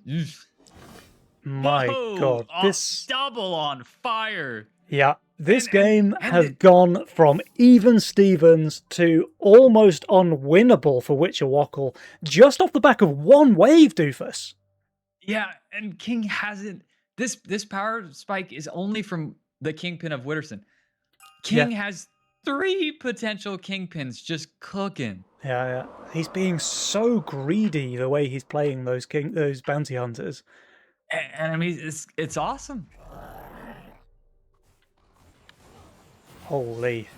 I mean, what do Witcher and Wokkel have to do to try and get back into this game from this position? Because it's only wave 9 and already it looks like they're having an absolute nightmare. Well, they need some miracle shutdowns. That's the first. I don't know how you get them, but you need some shutdowns. Wave 13, I guess, could be pretty good against Kingdowns and Widdowson. Oh, they're sending here on 10, though. Yeah, you gotta... First things first, you gotta hold these Hold this ogre. Hold this robo brute. Well, let's see. The catapult is very good here for Witcher. And honestly, these things, like, if they ever get to the second summon, it's a lot of good value. Could be a theoretical full hold. Yeah, could be. Like, yeah, we need to see some big holds here. Let's see. Yeah, catapult is straight onto the ogre, actually, so he's going to kill it really fast. There it goes, ogre down. Do we ever get these second summons? No, the gate guards are starting to die now. One of them summoned, I think? Yeah, one, I think. Yeah. But the catapult is doing such good work here. It will be a leak from Witcher, but barely. Yeah. And honestly, the same for Wokel as well. He got a 140 of his own, so Witcher Wokel, I mean, look, it's not great that they're leaking while being behind, but at least they don't fall further behind than they were already. Yeah, that's true. But you're going to have to do something special here.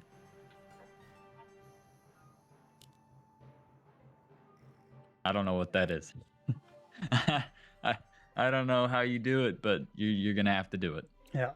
Maybe you go for that 13 and you just have to leak kingpins on value. Yeah. Because now, here's the thing, like they don't know that Widdowson has that Doomsday in his role, but that can be such a good answer for a wave 13 send. And they're never going to be sending Ghost Knights, right, into what Widdowson has on the board right now. But really, really crazy, only because we can see this. You ever go all the way to 15 on them? Oh. All the way to 15 into King Witter, all in. They send you Income King here, you under push, and you save as long as you possibly can because you're down bad. I mean, if anyone goes for a play like that, Witcher Wokel, I think, are the people to do it. So maybe. Right? You hope that they Income King on that 13, and then we maybe have a shot. But they're just so under. Mm-hmm. They're just so under already. Because they are pushing. So they probably are just pushing for the expected 13.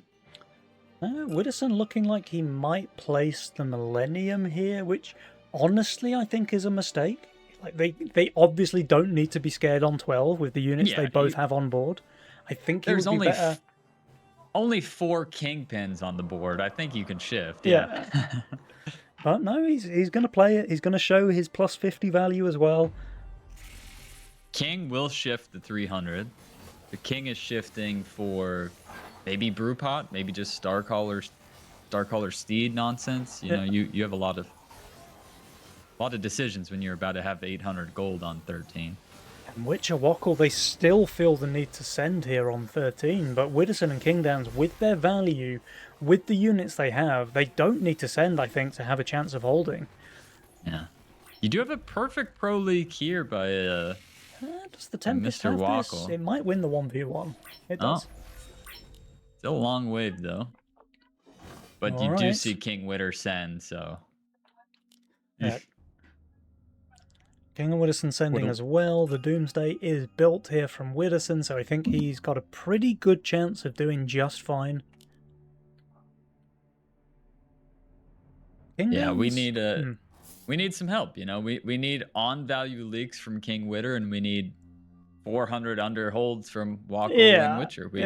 We need some it's asking for a lot. Miracles. Yeah, we need some miracles.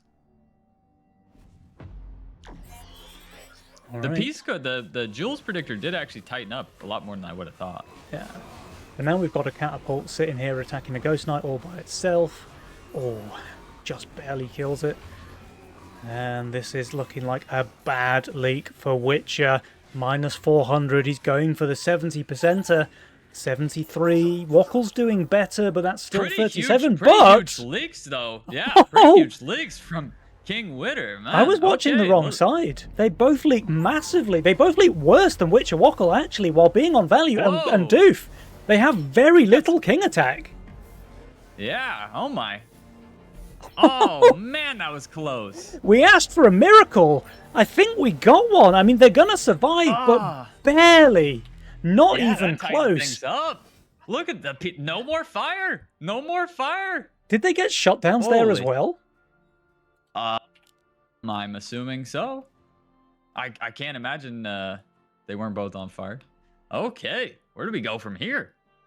That was Wackle is surprising. super over. Everybody's super over. Yeah. Only Witcher is pushed here. So, which is pushing? I guess they want wave 16 in that case. Yeah. And they want Yeah, Wackle to be the 16. holder. Yeah, 16, and he's got gate. Get some more gate going. Yeah, With that yeah. delay. But man, look at the value on King Winter. Still scary. It's bad value. A but- lot of the value is in those kingpins, though, right? And Yeah. kingpins are pretty bad on wave 16. Yeah, I mean we saw the brute spam just absolutely spanked them. So Yeah. Holy, what a turnaround here from Witcher Wackle. My God. It's- They were seemed so far impossible. behind Doofus, and now they haven't just brought it back, they're He actually in scored- the lead. the P score is dead even, and now Jules meter likes him. Wow, holy! Zoink, seems like- Scoob! Seems like the doofus curse might be true. That whoever I pick is kind of good. And we have both Witcher Wackle building for 16 as well. That tells me they are going to play to try and close the game out here. And what can Widdowson and Kingdowns do about it? Because neither of them have very good 16 units at all. Yeah. This is value versus Mythium and good units. You got the much better units on Witcher and Wackle.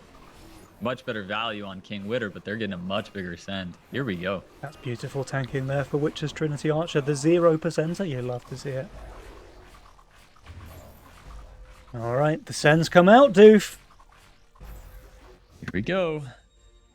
Now we do need to remember 25% King difference. Yep. I mean, you get touched on King Witter and they're dead. Well, let's see. But also, I'm gonna. if you get touched on Wackle and Witcher, you could also die instantly. I mean, these kings are low. Yeah, real low. Real low. Either side is definitely facing down the barrel of death here. The question is, Yeah. which team can survive the longest? And Witterson is on value, but his units are horrific. Yeah. Same for King. Like, he's grey value, but again, it's kingpins and caskets.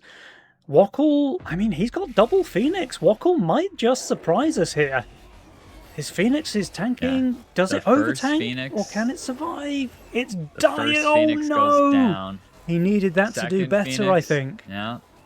Second Phoenix also going down. Phoenix going down, but let's check King and Widdowson quickly because those kingpins in Widdowson's lane, they're going down very quickly. King Downs King is goes already down. going. That's a leak from King. 75. He's the first player to go.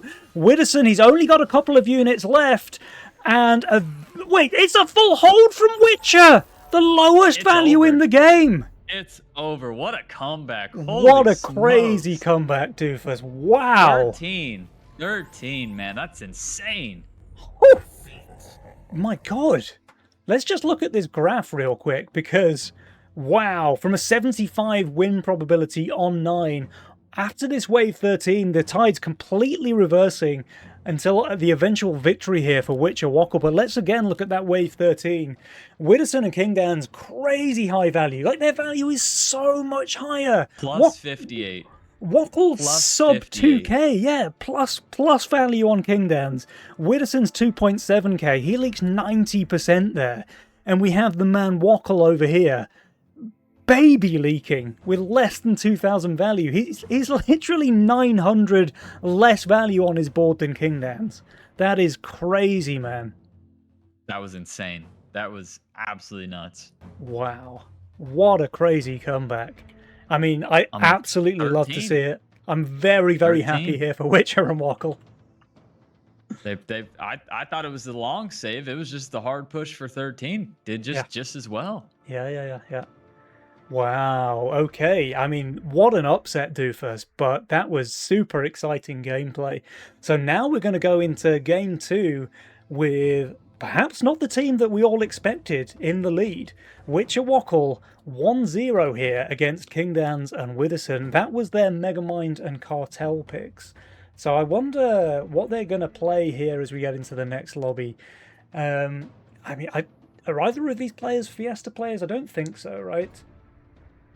I want to say maybe, but I mean, I guess we could look back at what they played in their last series matchup. Yeah, I just like them to surprise me. He did have he.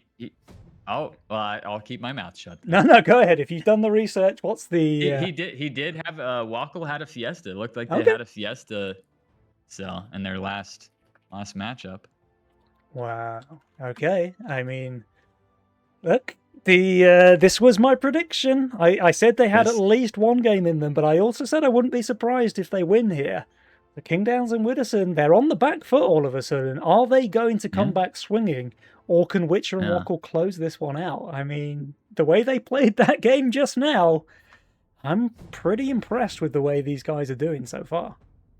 I mean, just the mental fortitude to be down that bad and just stay true to the plan, you know? Yeah. That was impressive. All right, Doofus. Well, here we go. It's game number 2. We've got a castle pickup from Witcher. Wow. That is not what I expected. But, hey, their mid-game was amazing. Their mid-game is what flipped everything. So maybe Castle's a great choice. Yeah. And a champion from Wackle. Okay, interesting. Widdowson repeating the greed. And King with a minor. I don't think I've seen a minor in very many of these Nova Cup games. That'll be interesting. All right. Can we please pick that Pipsqueak? I'm telling you, that Pipsqueak it's the best unit. And with minor, I mean, talk about for the Wackle as well, right? Like Pipsqueak champion is broken. Champ. Yeah. I mean, honestly, he has every unit Wackle has. The bottom unit, you had so many championable units. Mm-hmm. But yeah, let's get on the Pipsqueak. Ooh, we have the angler on. Man, that positioning is just disgusting. But it's the same positioning as the casket that Widdowson played, right? It is the exact same positioning. Yeah, that column 4 and then half a tile. That is just, it is gross, but it splits nicely. So yeah. All right. Well, we do get a snail into Wackle, so it looks like Kingdans was doing the same research as you do first, but Wackle not playing Fiesta here, so that's just +2 gold for him. Yeah.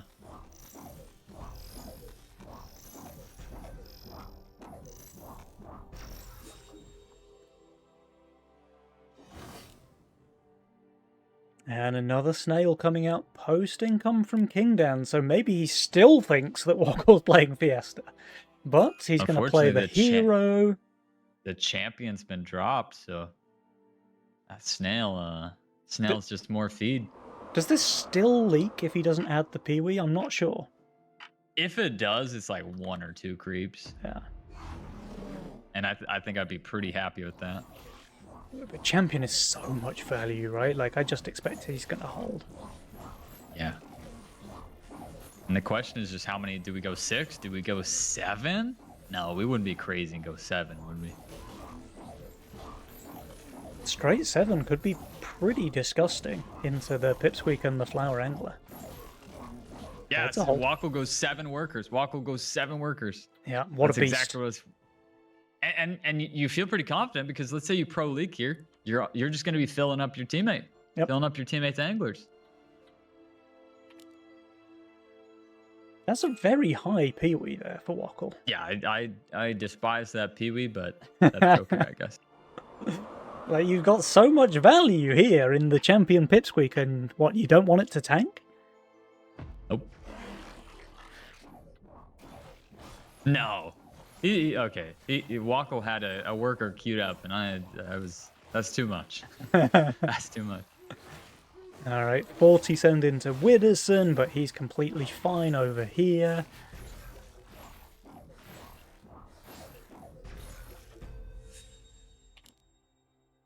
Oh, a power send now from Wackle. Okay, so Robo comes out.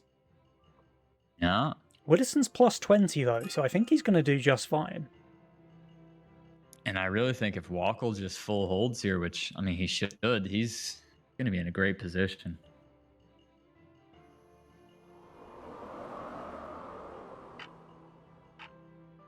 He full holds with that 7-worker Pip and Leaks Witterson. Oh my goodness. Well, let's see. Witterson should be holding here with 390 value on the board. I know it's bad value, but it's a lot of it. It is. And he gets King out Dan's that Leaks, last though. spawn. Oh, Wait his a teammate second. Leaks. We're learning from King and Witter that bad value is not good enough. Nah, he's holding, You know? he's holding. It does hold, but just barely. They're gonna take a little bit of King. Yeah. Hey, King Dan's... What? Did he just shift, like, a huge amount of gold here, or what happened? I think he did. He's on 240 value, doof. And I guess he's going for Disciple? I wonder... Trent? I Did have he no idea what he stay was 6 shifting workers? for. Like, was he shifting for a Lord of Death or something, and then he just pressed a worker when he got the snails? Potentially. He's kind of got awkward gold now. Yeah. Alright, maybe getting bailed out by the income sent here.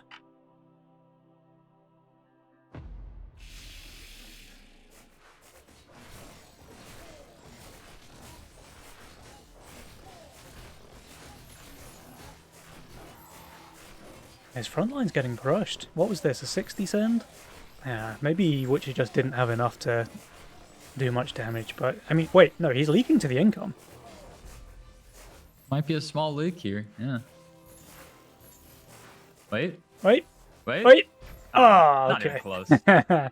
Witcher leaks. And the archer did die, but it's a perfect hold. Oh, literally the perfect hold if the archer died. Using Yeah. every single hit point there, King Dance. Yeah.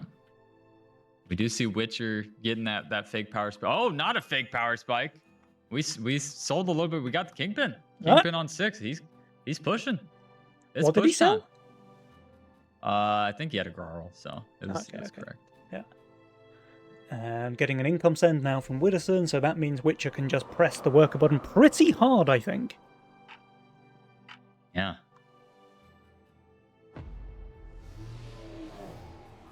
All right, let's see how many workers Witcher can get up to here. I mean, he doesn't need any more value on 7, right? So, No. however much gold he gets, I think it's all going into workers. Yeah. And he's castle too, so I mean, you got your double spike. Oh, look at that champ pipsqueak. Yeah. You love to see that. Okay. Well, Witterson and King Dan certainly not slacking on workers either, both of them having 10 workers already, so sure, Witcher pushes up to there now, but they've been chilling on high workers for a while now, King Dan's and Witterson. However, if I'm looking at the income numbers over here, Doofus, Witcher's currently tied with Witterson, and he's playing Castle, so after this wave 11, Witcher's going to be in a really strong position unless Witterson and King Dan's make something happen between now and then. Yeah, no, I really like where Witcher's at. And funnily enough, Wackle's kind of behind on the P-score, so there might not be a shutdown on Witcher. It's kind of that perfect defense where you don't give up a shutdown. Oh, Wackle's rerolled into Nightmare Butcher as well, by the way. That works very nicely with his Lumerian with Champ. And Witterson just going for a full round of snails.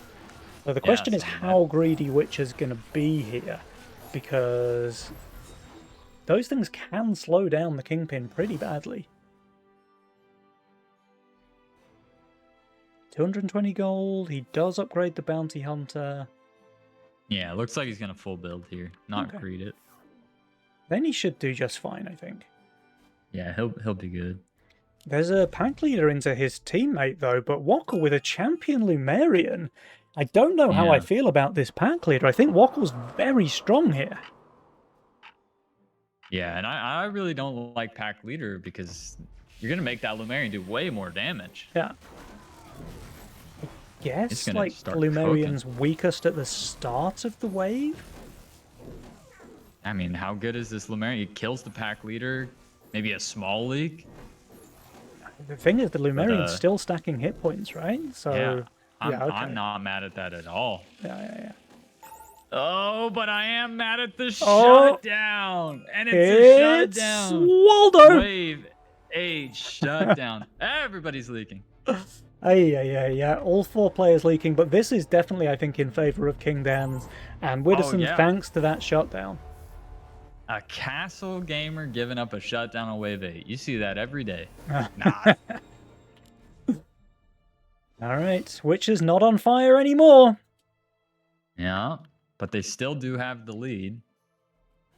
Still have the Jewels-o-meter.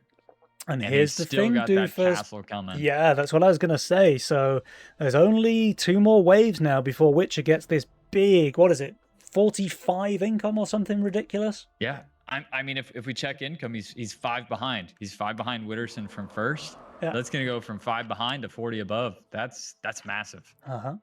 That's a free worker. A Wade. That's pretty juicy. They've got a little bit of King regen going as well, just to make up for the damage they took on the previous wave, I suppose. Yeah, and they even have the king ups advantage, right? I always talk about the 3 parts. The kings are even. Power scored, they have a lead, and king ups, they have a lead too. King Dan's is leaking to income one more time. Yeah, it's not like Witcher needs even more gold. We're gonna give him even more free money. He won't say no, though. Yeah, definitely not. Oh, Widdowson's going for a full send here. I think Witcher just gets his second kingpin, though, right? He should. He does, okay. Yep, there it is. I mean, you could throw that bone out just for fun, too. I mean, it's not going to do any harm. Yeah, there you go. Yeah, like, what's the worst it could do? Might do 50 damage. Wokkel has a head chef buffing a pulse bot, so I'm not entirely sure that's the most value, but I suppose he just has awkward gold, or what? Oh, he does have the stim Peewee, though. That should guarantee the full hold. That's going to one-shot the boss. Yeah. And that head chef basically instantly dies. Doesn't even heal itself. It's just... Yeah. Okay. So we really need to see the full hold here from Witcher, and honestly, it doesn't look like it. Yeah, Wokkel leaks 57%. Witcher leaks 37%. They're gonna take King Witter doing King Witter stuff. You know, every time it looks dire, it's like, wait a sec. But you wait a second. But here we go. Here's that castle. Oh, 4 eyes. Real sense, big sense. And is this giant snail? Oh, okay. Here Widdowson has the Phoenix, though, which is pretty good here on wave 11. So we need to see how well this thing tanks. Because obviously if the 4 eyes gets onto it, it can be... 4 eyes. Yeah. And the giants, this is going to be a bad leak because those giant snails are just going to make it take so long to get on the wave. And he's got no tanks. Like, I'm thinking this leaks 83% at least. He can go for Vampire, though. Yeah, Vampire on the Phoenix. I like that. He's got 400 gold. He probably needs to spend that. Yeah, we do have... Oh, God, yeah, what is he doing? Build! Oh, my goodness! Okay. Okay. He does. And he even raises the split as well. Split. Yeah, nice. Now the Phoenix is tanking perfectly with that Vampire as well to keep itself topped up. Oh, it's doing amazing. Yeah, that's a perfect Phoenix, but none of his gate guards get that second summon, Doof. Yeah. Now his gun's AFK as well. And a pretty big leak here from King. We're going to get that 4 eyes and a couple of creeps on the King. 50% there for Kingdoms. Only the 4 eyes getting through from Widdowson's lane. There's that 83% leak.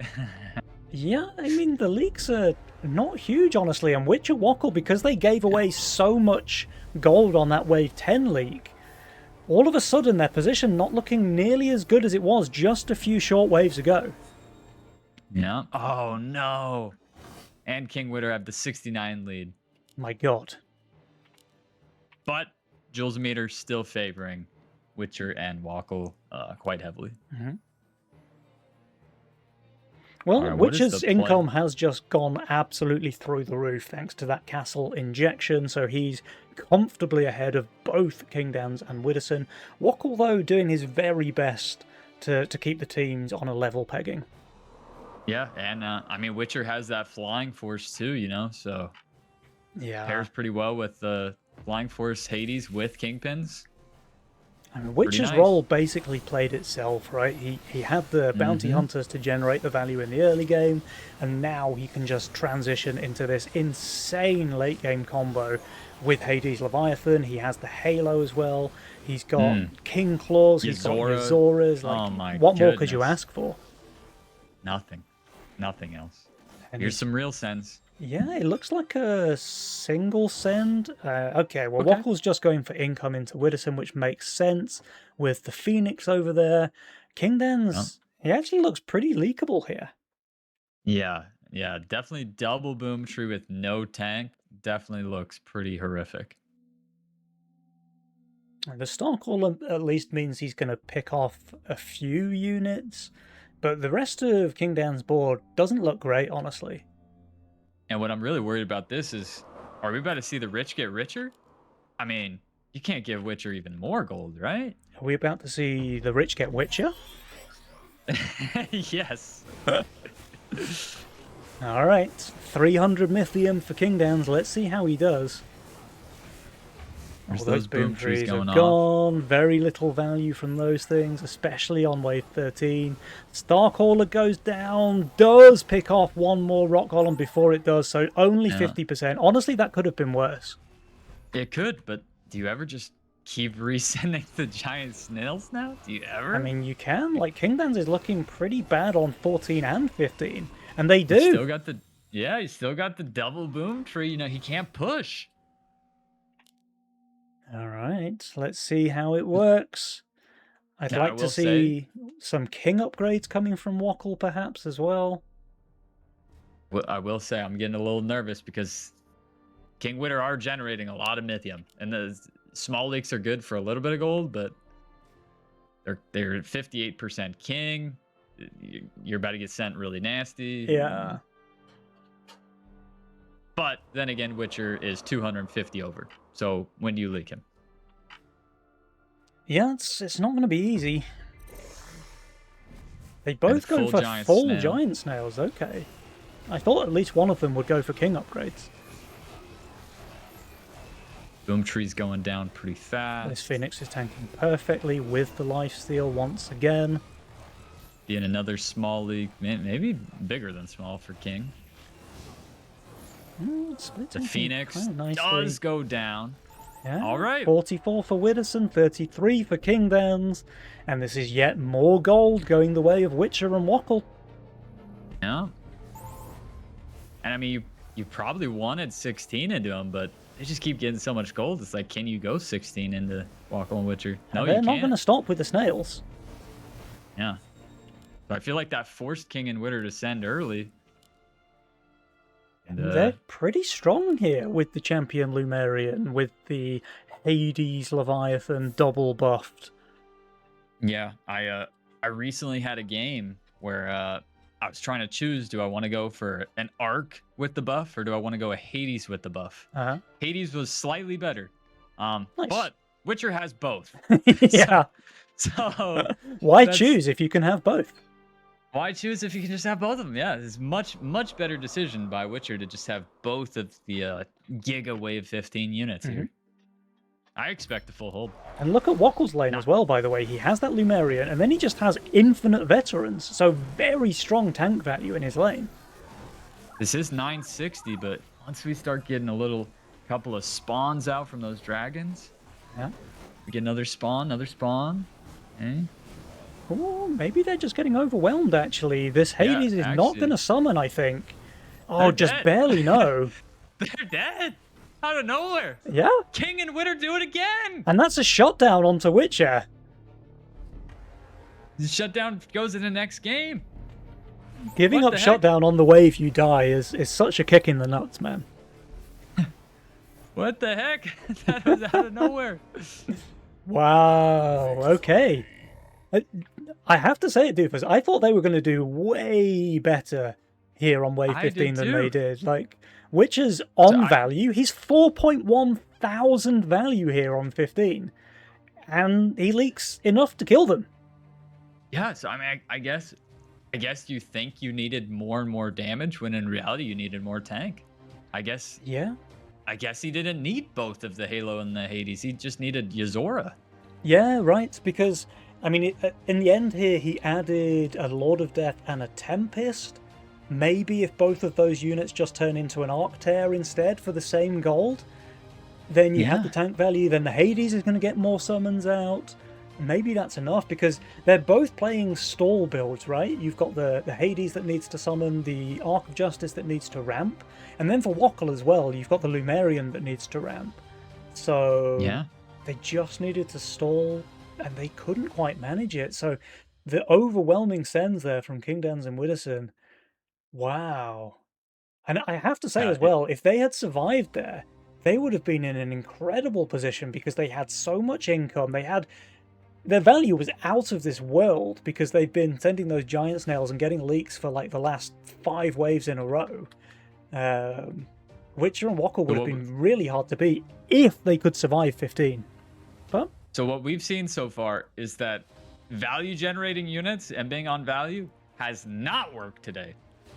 It seems like they're finding the weak waves for those overbuilders, right? I mean, which 250 over, and then 13 comes, and then 14 he's on value, and then 15 he's barely undervalued, and he still leaks. yeah, So value's not really where you got to pick those right waves to send. it is looking that way, Doof. It really is. We've seen the nasty angler players losing twice in a row now. So it all comes down to this game 3. The two teams are tied 1 apiece. And I have to say that game 2 was very, very close there between the two sides. I actually thought that Wokel and Witcher had that one. But no, I think so Abrasia too. Yeah. playing it from behind where they like to be, closing this game out in style there on Wave 15. So let's see what happens as we go into Game 3. I think Wokel and Witcher definitely still have it in them to take the series, but the way King and Widdowson have been playing, I would not be surprised to see them take this and guarantee themselves a spot in the semis. Yeah. So my prediction is whoever's behind pre-10, because 3 out of 4 games today, the team that looks like they're gonna lose, they're behind. Maybe the other team's on fire, up by a couple hundred P score, wave 8, wave 9. Somehow that team has had a 75% chance to win today. Every time we doubt them, that team wins 3 out of 4 times. So whoever gets ahead, you're going to be playing another series, it looks like. Yeah.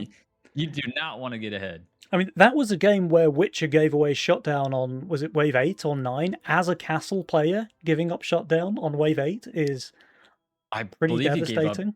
2? Was it 2 shutdowns or was it 1? It was definitely the one. I can't remember if there was a second. There may well have been another one as well. But yeah, I mean, and that's the thing. So King Dans and Widdowson, every single piece of gold they could get, farming Witcher and Wokel, they took it and they flipped the game on its head. But Doofus, enough chit chat, because game 3 is here. This is for the semi-final, so the winner here will go through to tomorrow. The loser still gets one more chance in the lower bracket match. Let's see who it's going to be. Game 3, let's go. Now, I am excited. Hyper carry. I doubt we get to see some crazy wave 20. Oh, but we might, because King goes with his home. Oh, all 4 players are picking those scaling masterminds. Everybody has their eyes on the hyper carry. Nothing but scaling units here. Holy smokes. And maybe some fake Fiesta from King? Maybe. So King on the Chaos, Widdowson and Wokel on the Ace, and Witcher on the Champion once again. This time with hyper carry, though. He's got Lumerian again, by the way, if he wants to pick it. Yeah. All right.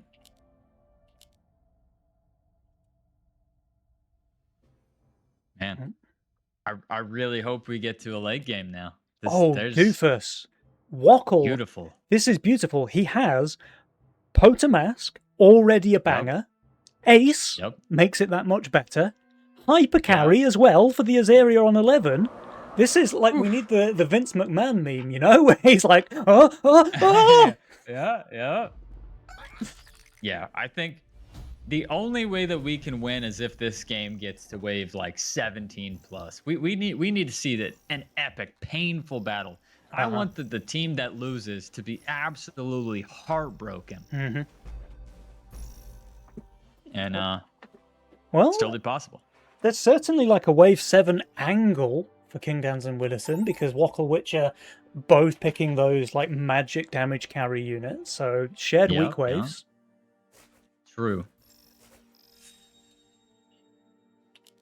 But I think what you alluded to is with Ace, this Pota gets stronger and stronger. So although you might be 50 under on 7, are you actually 50 under when you count that that value from Ace? And the other thing is the mask just covers the priestess by itself, right? So you get the Hellraiser on 6, it demolishes the wave on 7, and yeah. There is a post-income snail here from Wackle, so Kingdans did successfully bait the Fiesta. He's going to be absolutely fine here. We got slightly better positioning with the champion Pipsqueak this wave. We went 1 tile down this time. Nice. If there was another game, maybe it'd be 2 tiles down, and we'd slowly get to a little bit better split. But oh, it's a different player though, right? So last game it was Wackle on the Lumerian, now it's Witcher. Ah, yes, you're right. So but the same lane, so might as well be the same player. Yeah.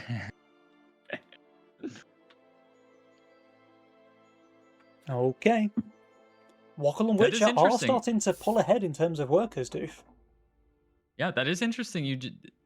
Did we have a full switch up? No, I think Kingdans has been in this lane every single time we've seen him play, I think. Yeah, so we so we see Wackle and Witcher flipped up. They didn't like the send order on that last game. Yeah, I think so. Switching it up here for game 3. Yeah. Maybe Wackle thinks he can do a better job of keeping Kingdans under control. Potentially, yeah. See, this with an 8-worker champ Pipsqueak. That is what I'm looking for. That is beautiful.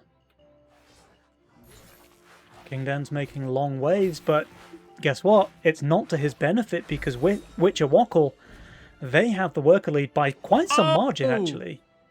And 85 gold. That long wave just fed right into Witcher. 85 gold for the perfect warg. 0 gold buff on 8-worker champion Pipsqueak. Come on, Witcher. Yeah, you'll love to see it.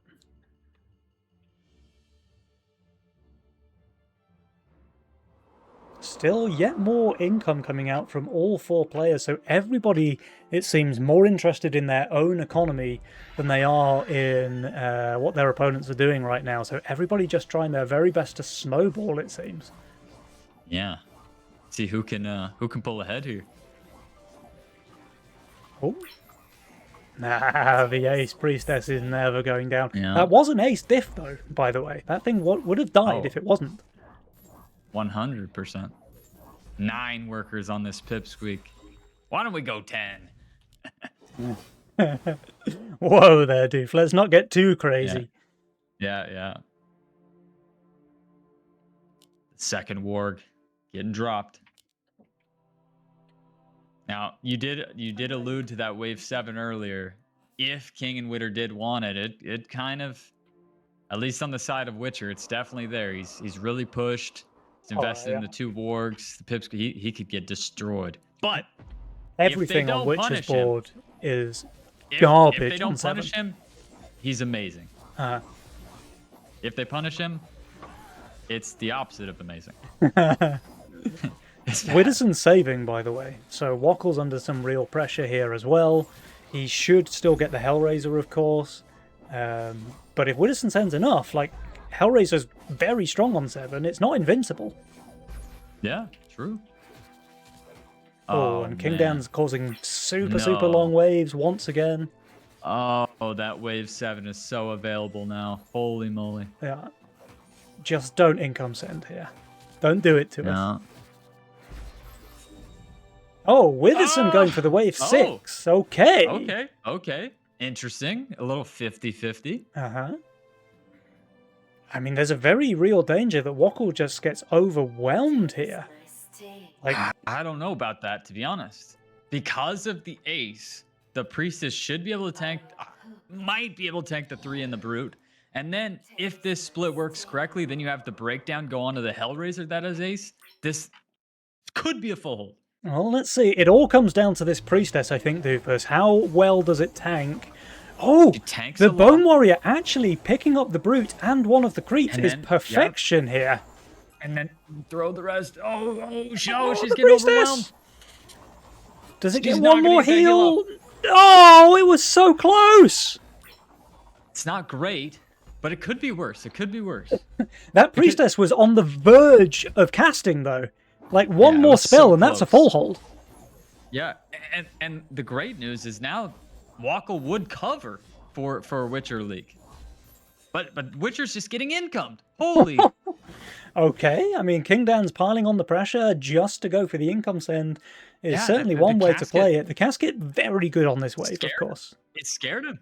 He showed the cursed casket there on 6 and he said, "All right, I'll just income." What a bailout. I don't think 140 under just with the casket that you're holding here. What a bail. Oh, and a full send here from Wackle into King Dan's, but King has the Trinity Archer. They both have the Trinity Archers.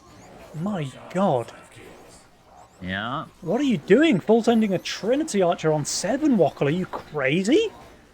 Must be. And the split was just fantastic. My Yeah. goodness. Now, the Brute even a sitting on the baby Trinity leak here- Archer the entire wave actually is enough for it to Honestly? leak, like minus 15% DPS. Yeah, not bad though. I mean, I'm feeling pretty decent about that leak. Yeah.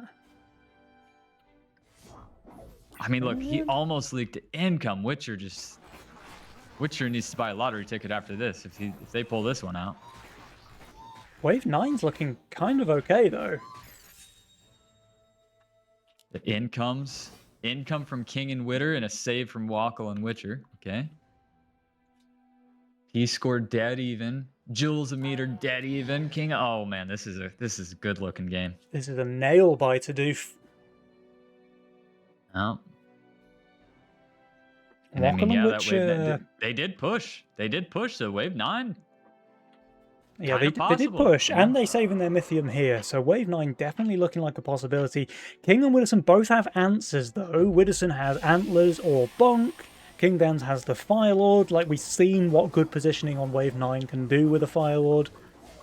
Yep.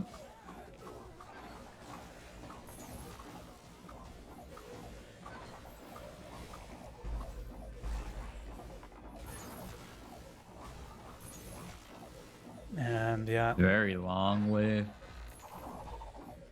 Are we having it? Oh, nope. There it comes. There it comes. There's the mole.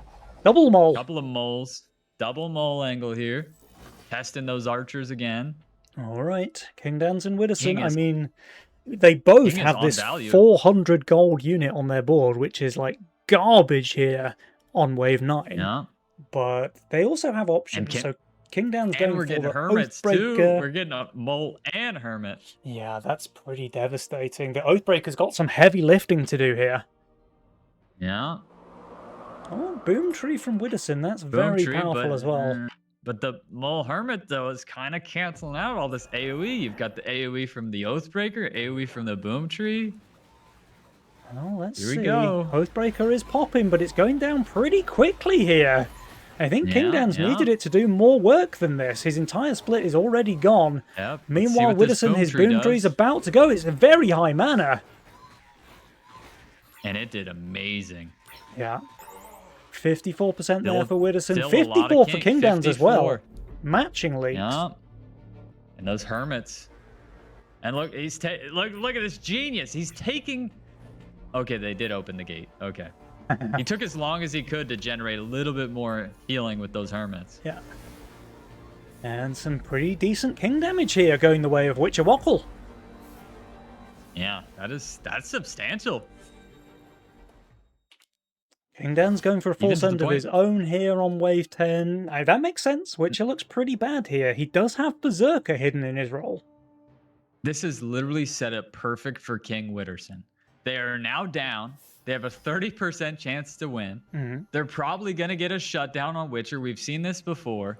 I'm putting all my chips on the King Witter. This is exactly what I wanted. They are behind. They have less king. They have less probability of winning. King Witter taking this one. I mean, that does seem to be how they've played the last few games. 180 Mythium into Witcher's lane. He does get that double Berserker down out of nowhere. Let's see if it will be enough, because the rest of his units pretty weak here on 10. Don't think so. I think we're looking at another shutdown. Although, yeah. The Berserkers are going down. This will be a leak. There it is. Yeah, and we're going to get the babiest of king. The babiest of king, too, because that Azeria will die instantly. It's a little tap. It's a tickle. Yeah. Oh, Witch is going for the counterattack here on 11, though. Whoa. PTA. Do we see the double PTA? No, just single PTA Witcher. Okay. Witterson's got options, though. The thing is, does he want the Dark Ritual here? Or is he going to play with that Hyper Carry? And the thing is, are you going to make sure that your Trinity Archer that has how many stacks? 9 stacks of ace. 9 stacks of ace. You better keep that alive. Yeah. You better keep that alive. It could be perfect or it could be absolute heresy. Let's find out. Well, it's a pretty big send coming out of Witcher. And he's not adding that 70 gold. Oh, there it is. There it is. And he puts Wolverine on it. Hyper carry. Sorry, hyper carry. I'm like, what? Oh, the boom tree is not on the way. That is a disaster. Oh, no. Could have used Wolverine right there. Yep. 83% lead there for Witterson. King Downs went with an egg. I think his teammate's leak is going to kill the egg, right? Yes, the egg is dead. Oh, no. The old teammate screws over my plan. And it's even more king damage as well. Lower and lower. But I'm still not giving. King and Witter have been here so many times that they're miraculously going to pull this one out. I don't know, man. Wackle and Witcher are in such a good spot here. Oh, they're so far ahead. Like, they have more workers, they have more income, they have more value. Their king is looking healthy. But if anyone can come back from a spot like this, it's Abrasiat. I think Wave 14 King race. King Witter could do it. And they could actually. Like, Wackle Witcher not looking amazing on 14. Yeah. And then, do Wackle and Witcher accidentally pull the trigger early here and send 13? That would also be a huge mistake. But King and Witter both shifting gold here, so maybe trying to bait the 13 send. Yeah. Oh, yeah, and look, the 4 eyes is dialed up. They might have baby baited. All right, the bait has worked. The send is coming. It's still a substantial set of sends. Yeah. And King and Witter, Witterson, even with the shift. And 200 under. Oh, we got Azeria. Azeria's pretty good. Perfect, though. Has to be perfect. Oh, he switched. He switched. Okay, the brew pot is down. Rather potent. You have the Azeria. Oh, man. All right, I think a lot comes down to how well this Azeria is going to tank here. And Witterson build. Surely he's not shifting 150 Archer. gold. Okay, he does. He adds another archer. Azeria tanks 1. It's not enough. It needed to tank more. Yeah. I think it only tanked the brute. Yep. And this brew pot, I think you're right. I think this one is it's just too much. Yeah. So hyper carry or not. The bait worked, but I think they might come to regret it because the Azeria goes down as well. And Doofus, there you have it. Witcher Wackle victorious here against Kingdans and Widdowson, securing themselves a spot in tomorrow's semi-final. My God. Impressive play from those guys. That was impressive. Wow.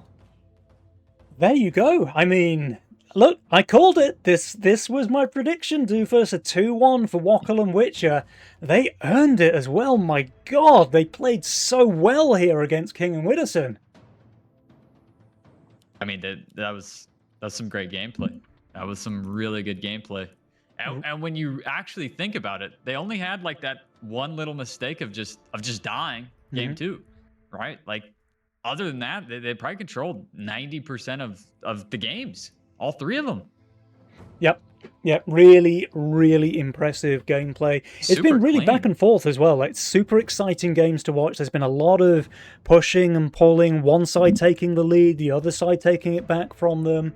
But man, congratulations, honestly, to Witcher and Wackle. They really deserve the win here. That does mean they're guaranteed a spot in tomorrow's semi-final. Meanwhile, Kingdans and Widdowson, they are going down to the last chance match. But Doofus, this is where they like to play from behind, come back and storm the entire tournament. Do we know then who their opponents will be from the other half of the bracket? It looks like Lucy and Quacker, they're in a 1-1 tie against Sulaguni and Red Hoodie, so we will get to hop into Lucy versus Lucy. Let's do it. Let's see. Let's spectate Lucy. Let's get into this game. It looks like they're on wave 11 right now, so we might just be catching the end of it.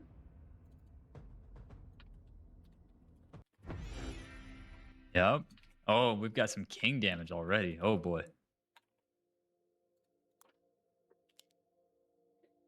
All right. What do we have here? So we're joining just in time to see a bit of a leak onto Sulaguni, but they're going for a big send on 12. We might have joined just in time to see the killing blow, Doofus. Possible, yeah. Oof, power score is really close, though. Yeah, Red Hoodie, he's on fire. Paid actors, do they have king upgrades? They do have some king upgrades. I think they have King's Guard as well. Yeah. Can we see the heroic Scrappy? You know, you got 69 gold. That would be really good here. It's just going to spend it on terrible units instead. Yes, slime instead. The death cap's quite good, though. Yeah, definitely. All right, let's see. It all comes down to this. Both players are undervalued. Another Azeria not tanking as much, you would say. You would have liked a lot more on that. Death cap goes down way too quickly as well. Yeah. Now the Mimic is on top of the Azeria. She goes down as well. That will be a leak for Quacker. But very nice from Lucy's only leaking the 4S. Yeah, that should be enough to keep them alive. Giga Mimic still does serious king damage, but I think they're going to survive this, Doof. They're going to survive, but the worker diff is kind of nasty for Sulaguni and Hoodie. They're cooking. There we go. It looks like Lucy seems to have the better of Lucy here in game 3. Yeah.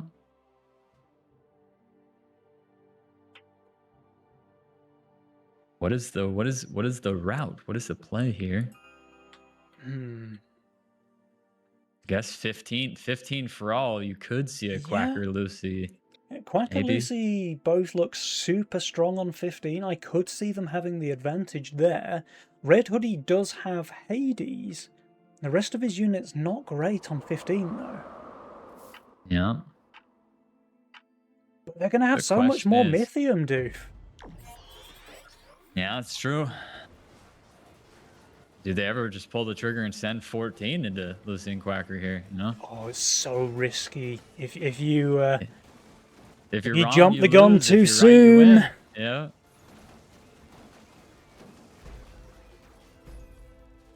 You really want to send Sork Azeria and Ocean Templar APS Phoenix on 15? I don't know. We're gonna find out. I guess they do. Yeah, they hold their nerve for now. Oh, I may have not change the scene, so people got to see our faces for a couple of waves, but that's fine. Radio Legion. Way better. Way better that way. Professional caster, by the way.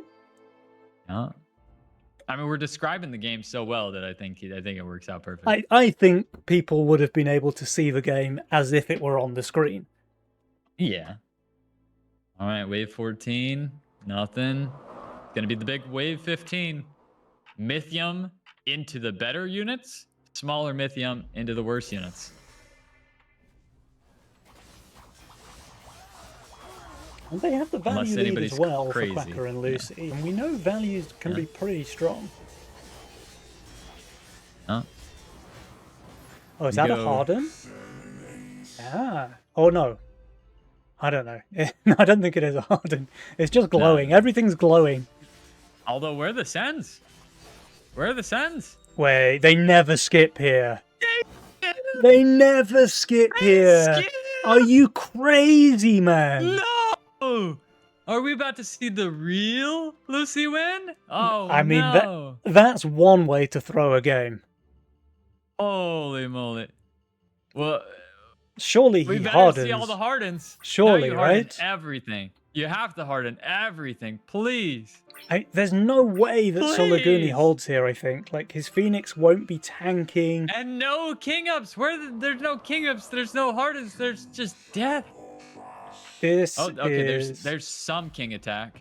Yeah, but with no hardens, they're so dead, man. Yeah. Yeah, the Phoenix is off tanking. Better than I thought it would. Yeah, does that Slime Mama go off? The Slime Mama does go off, but... And he's killing the boss really fast. Holy smokes! Well, the Phoenix is going to die now. Yeah, Phoenix does die. Kind of a baby leak from Solaguni, but Red Hoodie's doing worse. The boss is still alive. There's a Shaman coming through Solaguni's lane. They just have no king ups. I think they're okay, but man, this is close. It's a lot of gold as well, but I think they're going to survive. 70. No, they do survive. So much gold going the way of Quacker and Lucy. So much gold. But now here comes the counter-attack, Doofus. Yeah, from up 5 to up 2. Here we go. And now you went from having the lead in the king race to being down about 30% king HP in the king race. And remember, Quacker and Lucy still have Kingsguard too, right? Yeah, they do. Oh my goodness. They do, but they're very far under value. Come on, where are the heroic? Yeah, wait, just boost it. Don't build another Scrappy. Okay. Boost the one that you've got. All right, I believe they're both wound up. I'm seeing that both of them are wound up. How are these Azirias gonna do? Lucy's on value with Doppelgangers and Phoenix. Let's see how well this Phoenix tanks. It's tanking the 4 Aziria's tanking perf. Look at this, Aziria. That's what you want to see. 600 HP, 400 HP. It's perfection. And now it starts to heal again. The Scrappy's doing all of that AoE damage as well. It's so good. It's a full hold from Lucy. She makes it look easy. Red Hoodie leaks on the other side. Oh. Oh, man. What a flip. What a flip. Yeah. That skip on 15, it was ballsy from Solaguni and Red Hoodie. And fair play to them, they did survive it, but they just gave away so much gold. The paid actors, they were the ones getting paid. Remember, I thought maybe you send it on 14. They said, nah, not 14, not 15. We're going all the way to 16. Yeah. And the game changer. Yeah, that really is a game changer. The paid actors, they've come from super far behind on Wave 12. They're now in a massive lead over Red Hoodie and Solaguni. And now the question is, how can they come back into the game? I mean, King Race 19, but it's going to be tough. I mean, what do Red Hoodie and Solaguni? I guess you have a Dread Knight. Solaguni spam Dread Knights to hold a 19, but it's looking dire.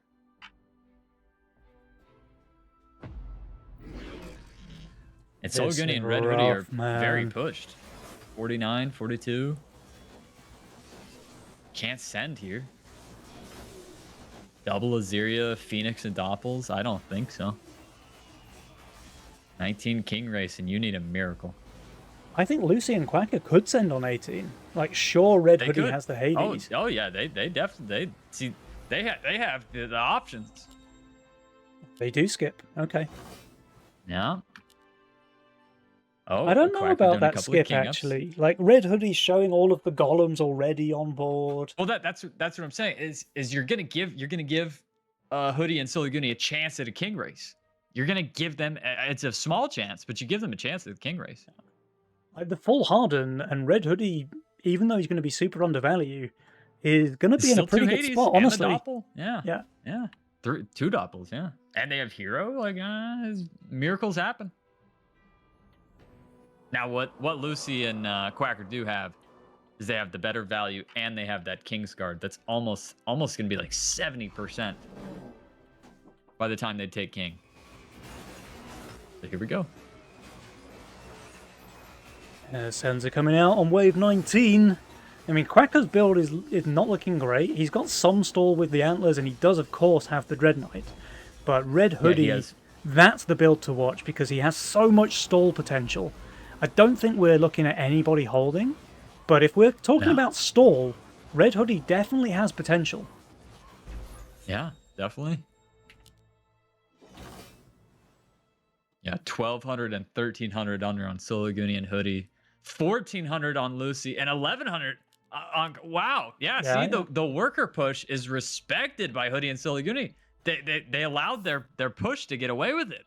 And these hardened things are just worth way more than what you actually pay for them, right? Yeah.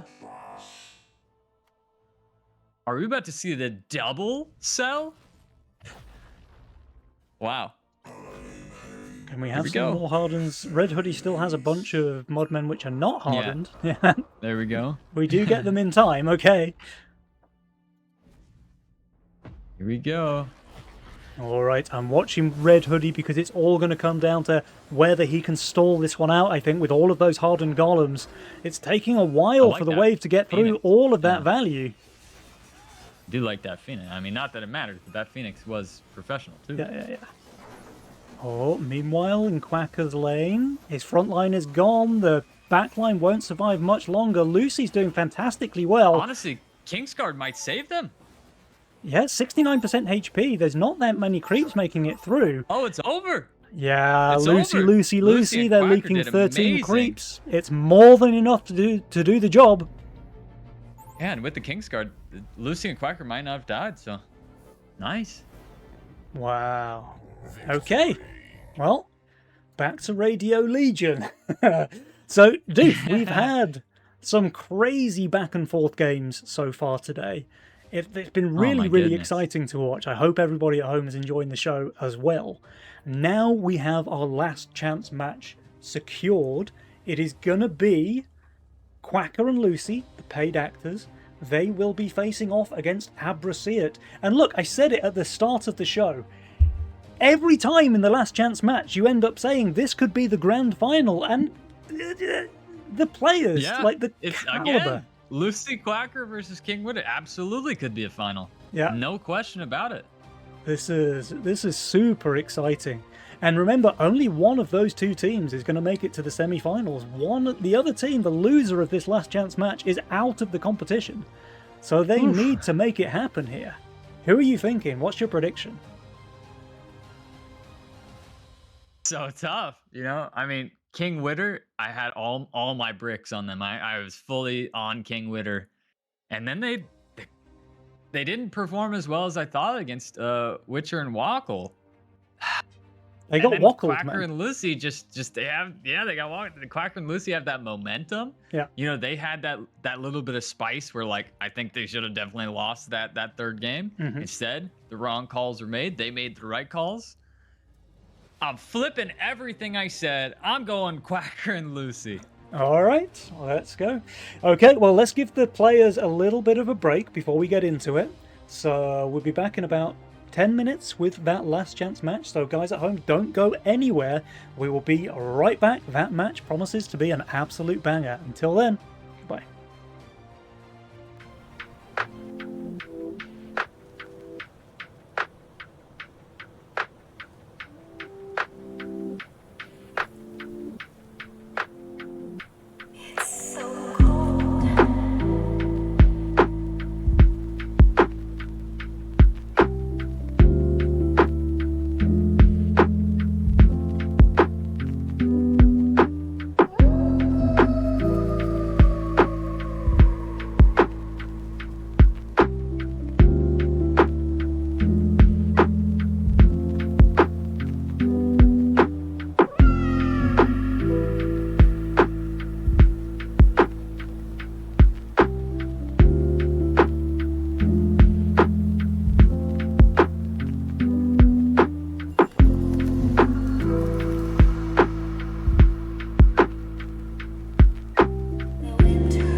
right, welcome back, everybody. Welcome back. You are here just in time for the grand final of today. Anyway, it's the last chance match. It's going to be the paid actors. So that's Dark Quacker and FC Lucy. They're going to be squaring off against Team Abraceat. Of course, Kingdans and Widdowson. What a match to close out the day. Doofus, you've already called it in favour of Quacker and Lucy. I'm going to have to stick with my earlier prediction. Sorry to Quacker and Lucy, I love you guys, but I already called it. Kingdans and Widdowson, they play best when they're behind. They've dropped down to the last chance match. Now they're going to pull out all the stops, and they're going to make it happen here, where it really counts. By the way, I know I said Division 1 is professional, but I think we might have a little rule changes here. So originally, I was in the first setup, and it had Quacker and Lucy in the West team. Well, somehow, that lobby just got destroyed, and now King and Witter have opened up as the West team.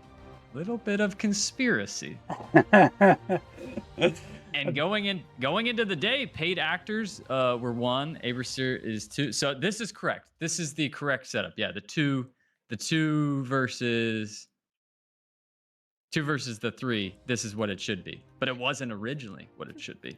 So there's probably so much like drama going on between these two teams. At least in your mind, yeah. Oh, dude, so I'm much glad drama. you know about the lobby creation rules, because despite the fact I've been doing this for like 5 years now, I have no idea who's meant to be making the lobby. Yeah, let's just say there's probably some extra heat in this one. So much heat that Quacker and Lucy haven't showed up yet. That's how furious Oh, they wait, are. you're in the other lobby. I'm in this lobby. I'm in Quacker's lobby. Wait, really? So you're bigging up your lobby, I'm bigging up this lobby, and we're both in the opposite one. I told you there's some super drama. Now, statistically, King Witter are the 2 seed, right? And that is.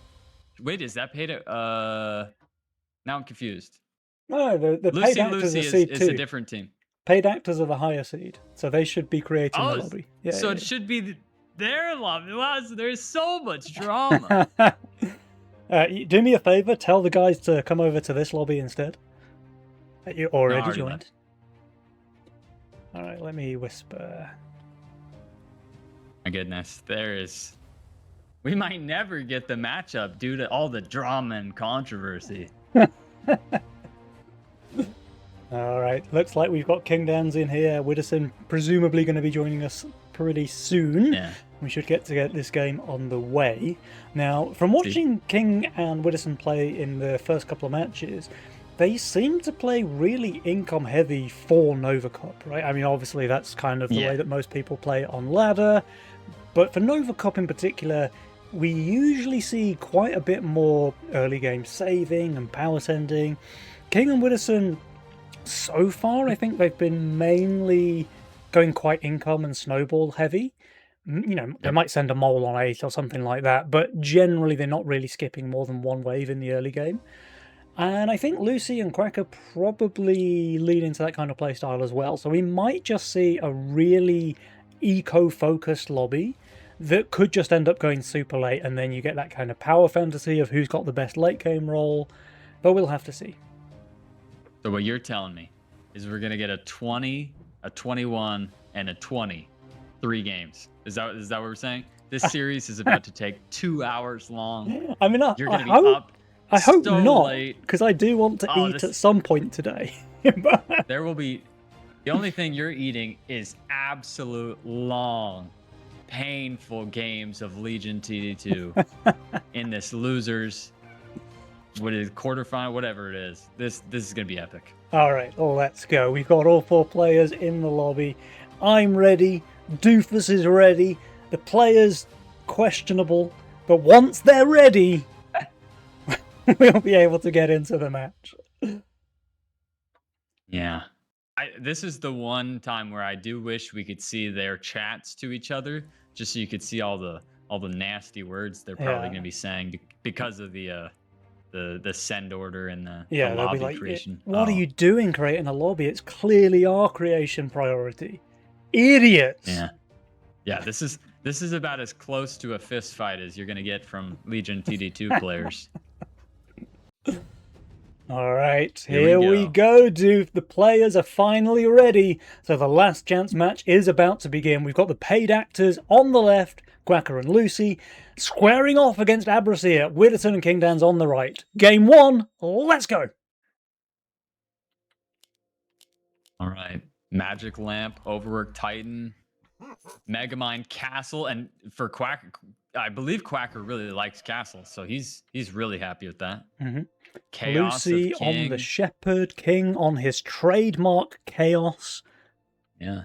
I mean, everybody's pretty happy with these masterminds, I would say. Does Lucy play Shepherd fairly often? Yeah, she does. I mean, look, Lucy plays the game fairly often. So I think it's fair to say that she just plays every mastermind, but she has thousands of games played this season. Yeah, so I'd say everybody's pretty happy with the mastermind choice. Like these are not second tier masterminds. These are your first tier masterminds, especially with Quacker getting that castle on Megamind. Yeah. And Widdowson, like, he's playing Greed, which is kind of, it's pretty boring, it's fair to say. But what a roll! Like, he has the perfect flying force setup. We're about to see the longest wave possible. Oh, Longest let's wave go. possible, wave 1.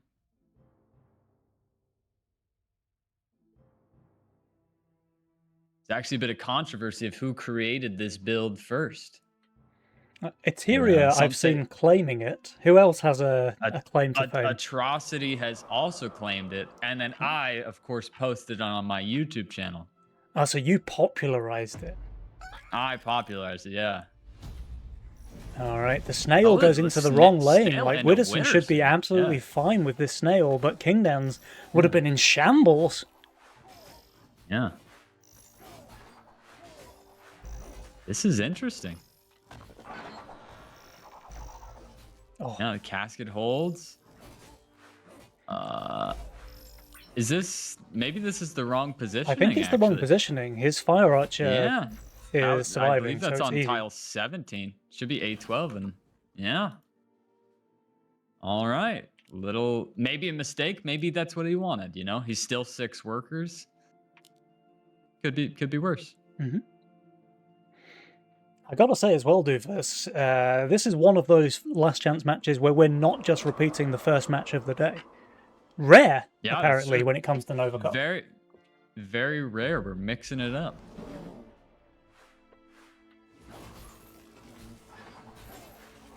Right now, we're not going to see 7 workers from King because he's not me, but that's okay.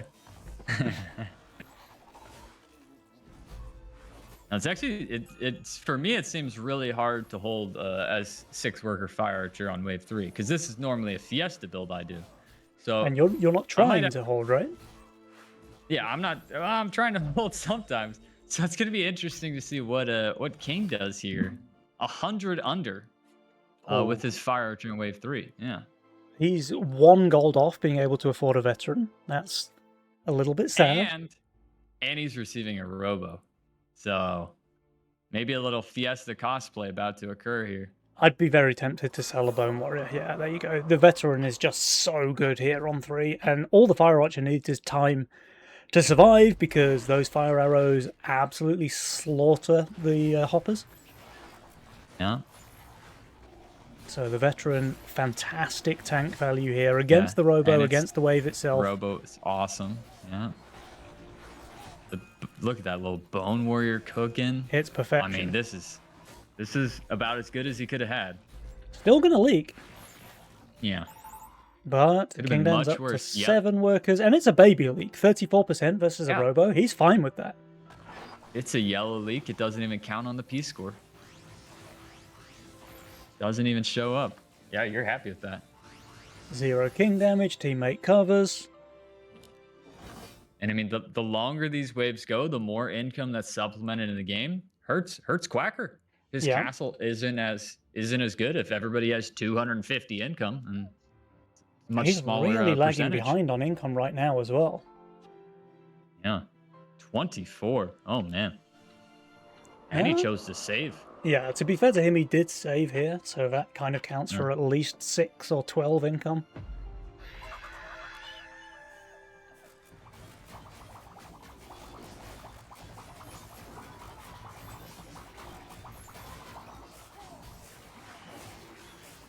This Is it ever enough?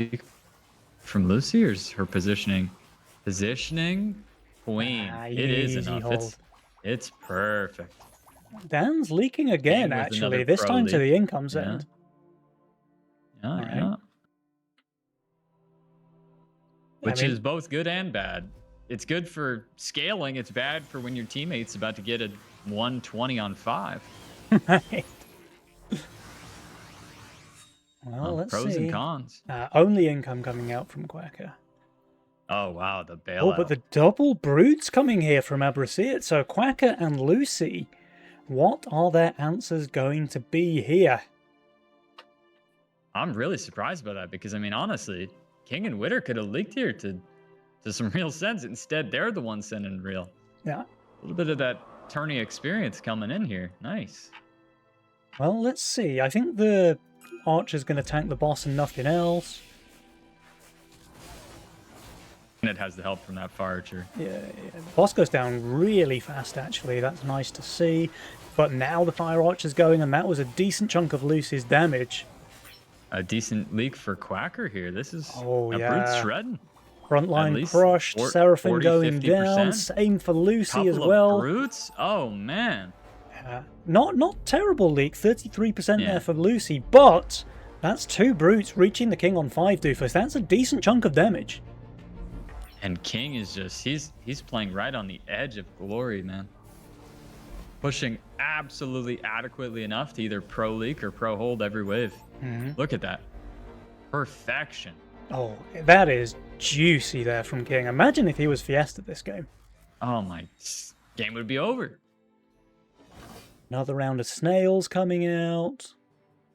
And Quacker and Lucy save. So we've got the King Witter just sending every wave, maybe throwing in Power Merc here and there, and then we've got Quacker Lucy playing a little more tactically.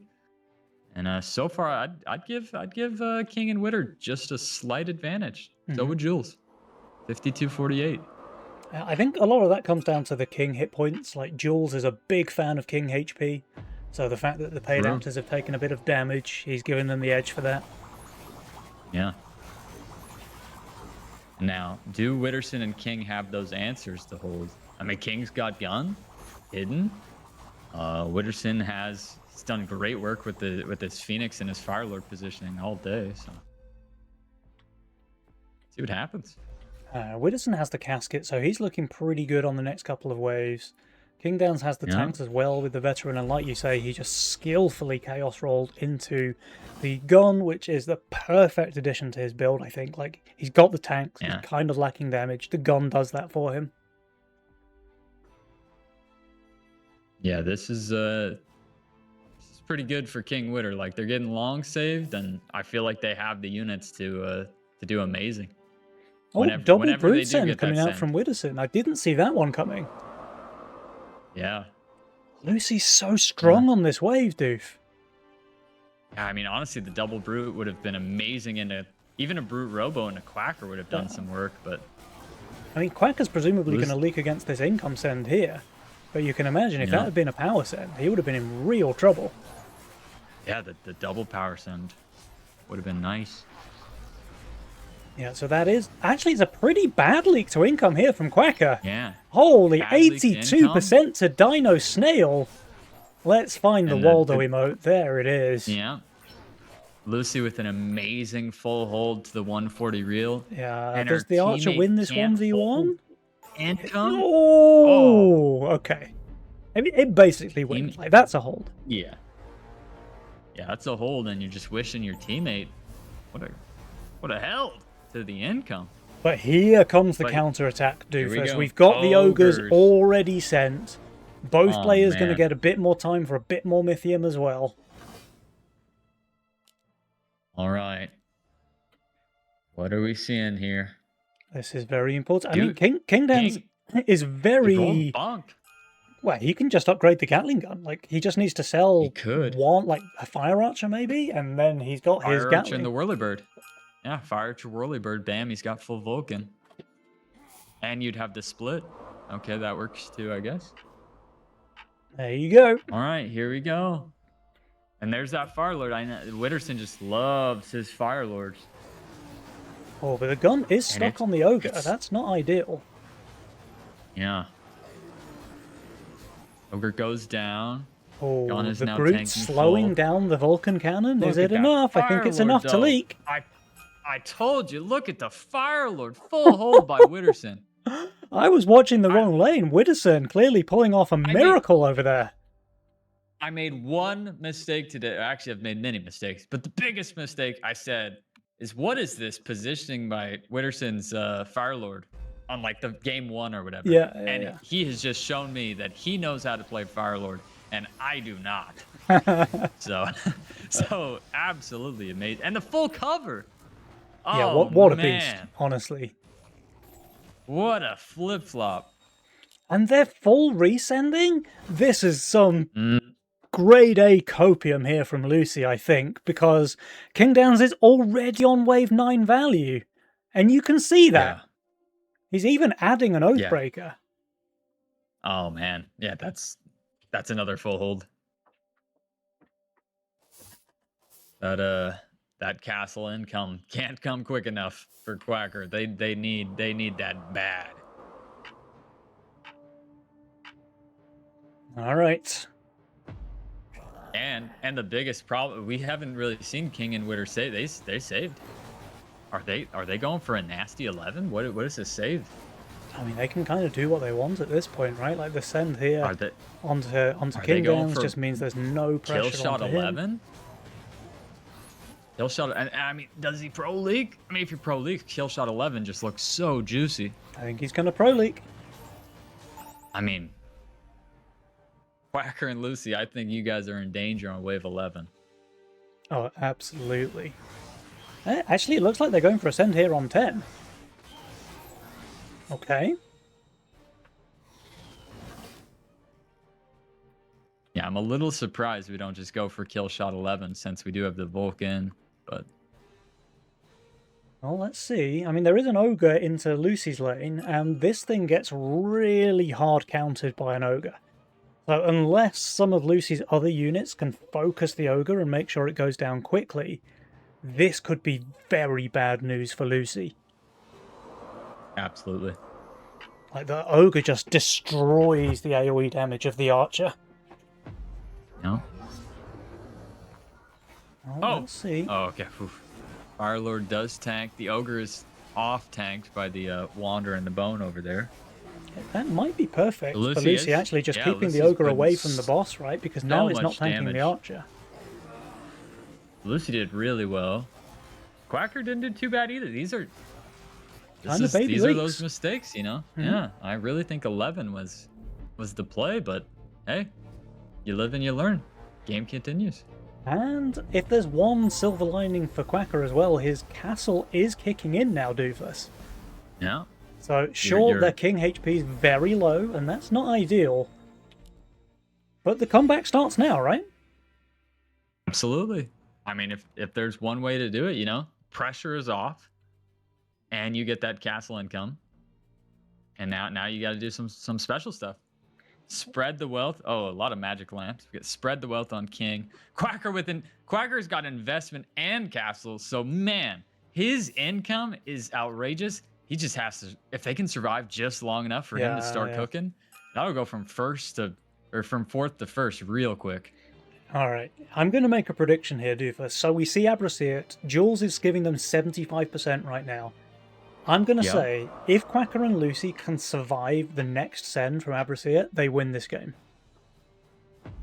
I believe it. So I don't care if that send is income or full. If they survive the next time Witterson and Kingdown spend their Mythium, they win this lobby. Yeah, I believe it. And I mean, they have fairly decent units, except for, I would say 15. But then by 15, Quacker's scaled like crazy. Yeah, So, I he's mean, getting when do you leak so Lucy much and extra Quacker? gold. Like he's 80 income ahead of everybody else. And now with the income send as well, his income's just gone through the roof.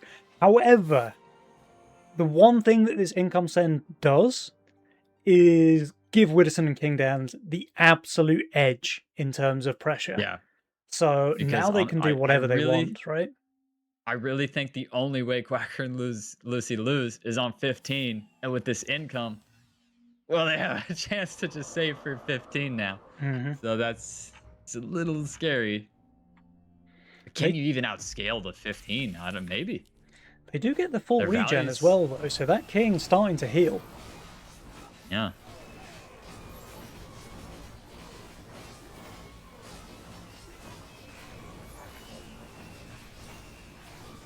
I don't know.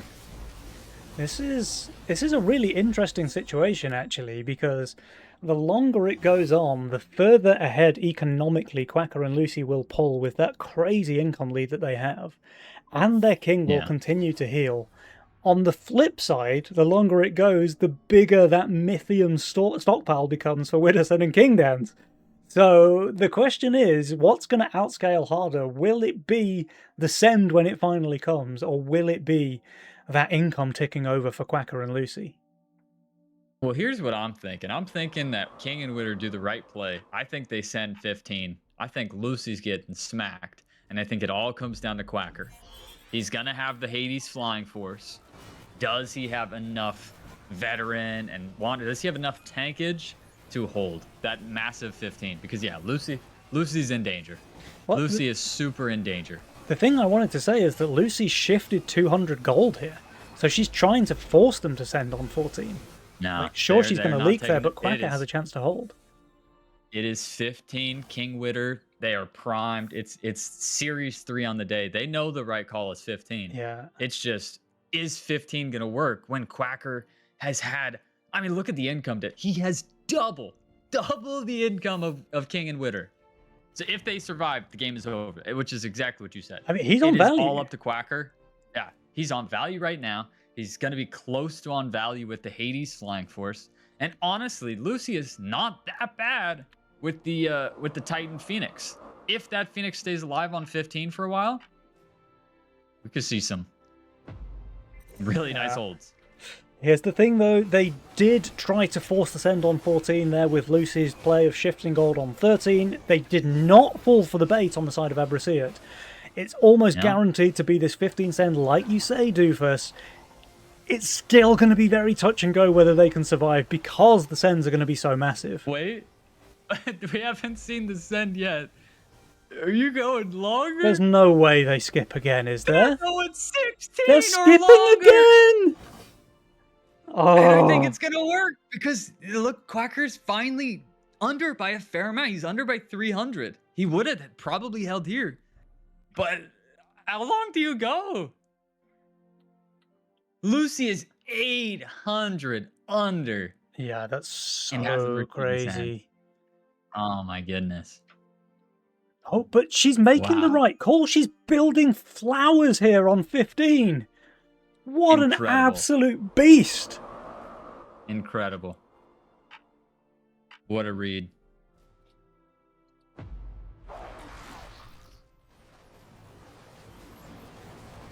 And the nasty, would you ever go all the way to 17? They can't look at the values for King Downs and Widdowson. Like, they're not too far off just starting to leak no send if they keep saving. Do you ever throw like a pack leader or Mole Hermit into King and would like do something? They do. All right, here we go. Here's the sends. Everybody's sending real here. All right. Obviously, the sends coming out from Quacker and Lucy are tiny, but King Downs and Widdowson are going to be super low value. Yeah.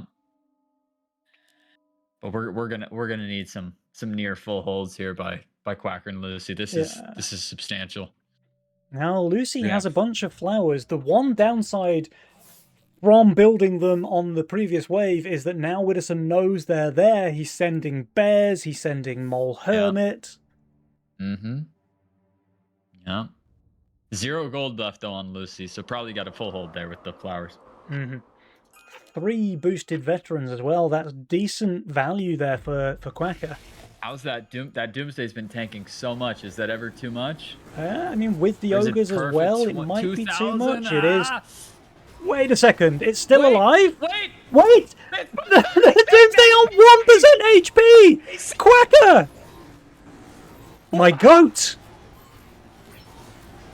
It does go down, but I mean, you can't give him a It better did chance its job. than that. Lucy leaks It did as good as it could 120%. have. Widdowson, It's gonna be too much. Kingdown's leaks as well, but I think this is going to kill them, right? Yeah, with the because the honey bear is gonna heal all those creeps too. Here. Yeah.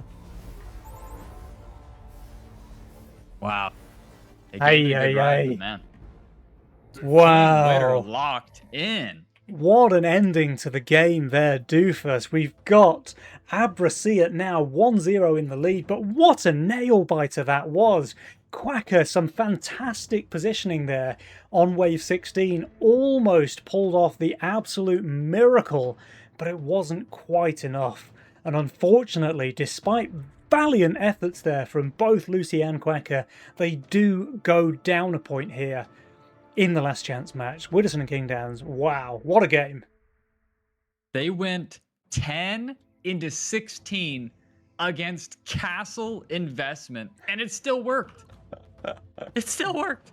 That's crazy. In their defense, they didn't know about the investment because that was a magic lamp, right? So Yeah, that was a magic lamp. Yeah.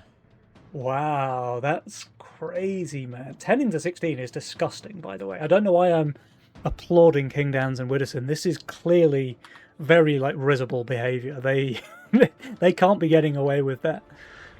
But man, I hate to say it because that save always seems to occur against me, but I was so locked on 15, thinking all that needed to happen was Quacker needed to full hold 15. And so why send 15? If they have a chance to survive on 15 and you keep incoming us, you income us on 12, you income us on 14, we're going to go one more wave. And it was correct. Outstanding. What a call. Yep, absolute juicer there. Kingdowns and Widdowson, a very well-deserved edge now in this series. So we'll have to see, will Quacker and Lucy be able to level up the score as we go into the next game, or will this be a quick 2-0 for the Abrasiat boys?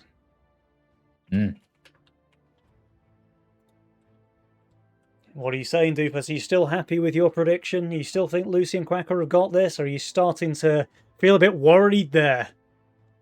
Well, it seems like everybody I bet on loses. So I'm going to switch it, and I'm going to bet on King Witter this game so that we at least get a game 3. All right? Because if I bet King Witter to pull off the 2-0, Doofus McDoofus is always a moron and wrong. That means Quacker Lucy actually win. So I'm using the reverse psychology to give us a game 3. All right, well, let's find out because game 2 is here. Lucy and Quacker, they need to win this one. Let's go. Another magic lamp, too. Nice. Kingsguard, snap pick Kingsguard. there from Quacker. And that could have been really useful last game.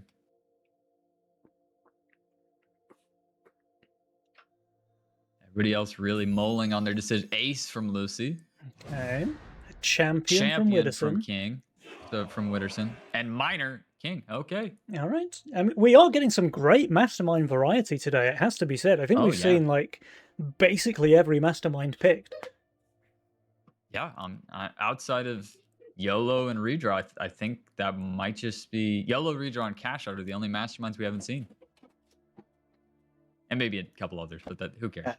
YOLO just feels so risky to pick in like an overcup setting, especially here in like the last chance match. I also kind of feel that YOLO has just gotten worse over time because combos are being power crept, right? So when all of the unit combinations get stronger and stronger, it becomes more important that you have one on your side of the board. And you know, look, if you roll perfect units with YOLO, then it's amazing to have 7 income, but a lot of the time you just end up with subpar units. And the person on the other side of the board might have less income than you, but if their unit quality is better, they're just going to run away with the game. Yeah, and this might be a crazy controversial opinion, but I think having a Crab Warlock as a YOLO as your cheapest unit usually doesn't work out very well. So YOLO with a 140, 130 gold as your cheapest unit normally is kind of tough. So. Less than ideal, yeah. Yeah. But we have 2 Pipsqueaks. One for Quacker, one for Witterson. Yeah, Witterson's Pipsqueak's a champion, though. It's a way better Pipsqueak. Yeah. And then Lucy has the way better Elite Archer here with Ace. Lucy's really enjoying this Ace Mastermind, I feel. Yep, yeah. I wouldn't mind her sending us straight off into a game 3. that was a poker. Yeah. Poker. Poker face? Yeah, poker face. Okay. All right, nothing crazy here. It's a lot of your basic incomes. Everybody just sort of pushing pretty as they should.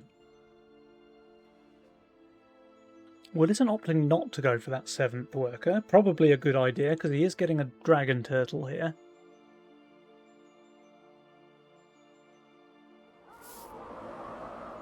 Yeah, nobody's really doing anything too crazy here yet.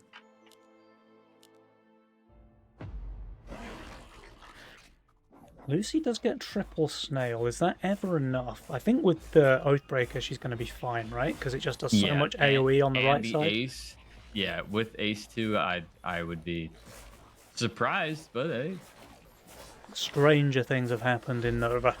Yeah, but she's fine. It's perfectly fine. Probably a small pro league without Ace, but with Ace, easy. Mm-hmm. And that Ace keeps on ticking. Yeah. Every wave, she's getting stronger and stronger. Yeah. And I really like... See, Witterson is doing exactly what I would do. He is Blast on Peace Corps, but we know that's a lie. He is 8 workers with Champion Pipsqueak. I think you got to push Pipsqueak until you leak. I really think you push as hard as you possibly can until you leak. I mean, the unit is broken, right? Like, it's just... It's so good on the first 6 waves in a row.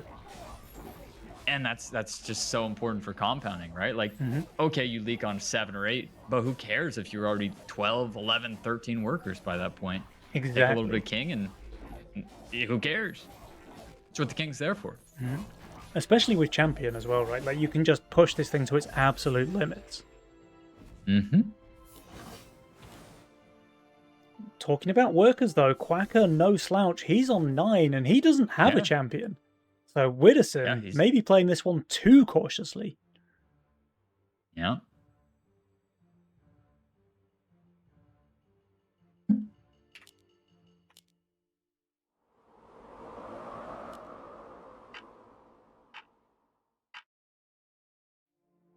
Oh, a Robo is added there from Quacker. Oh, Robo, yeah. Okay. Good read there. I mean, 120 under, but champion Pipsqueak. So let's see.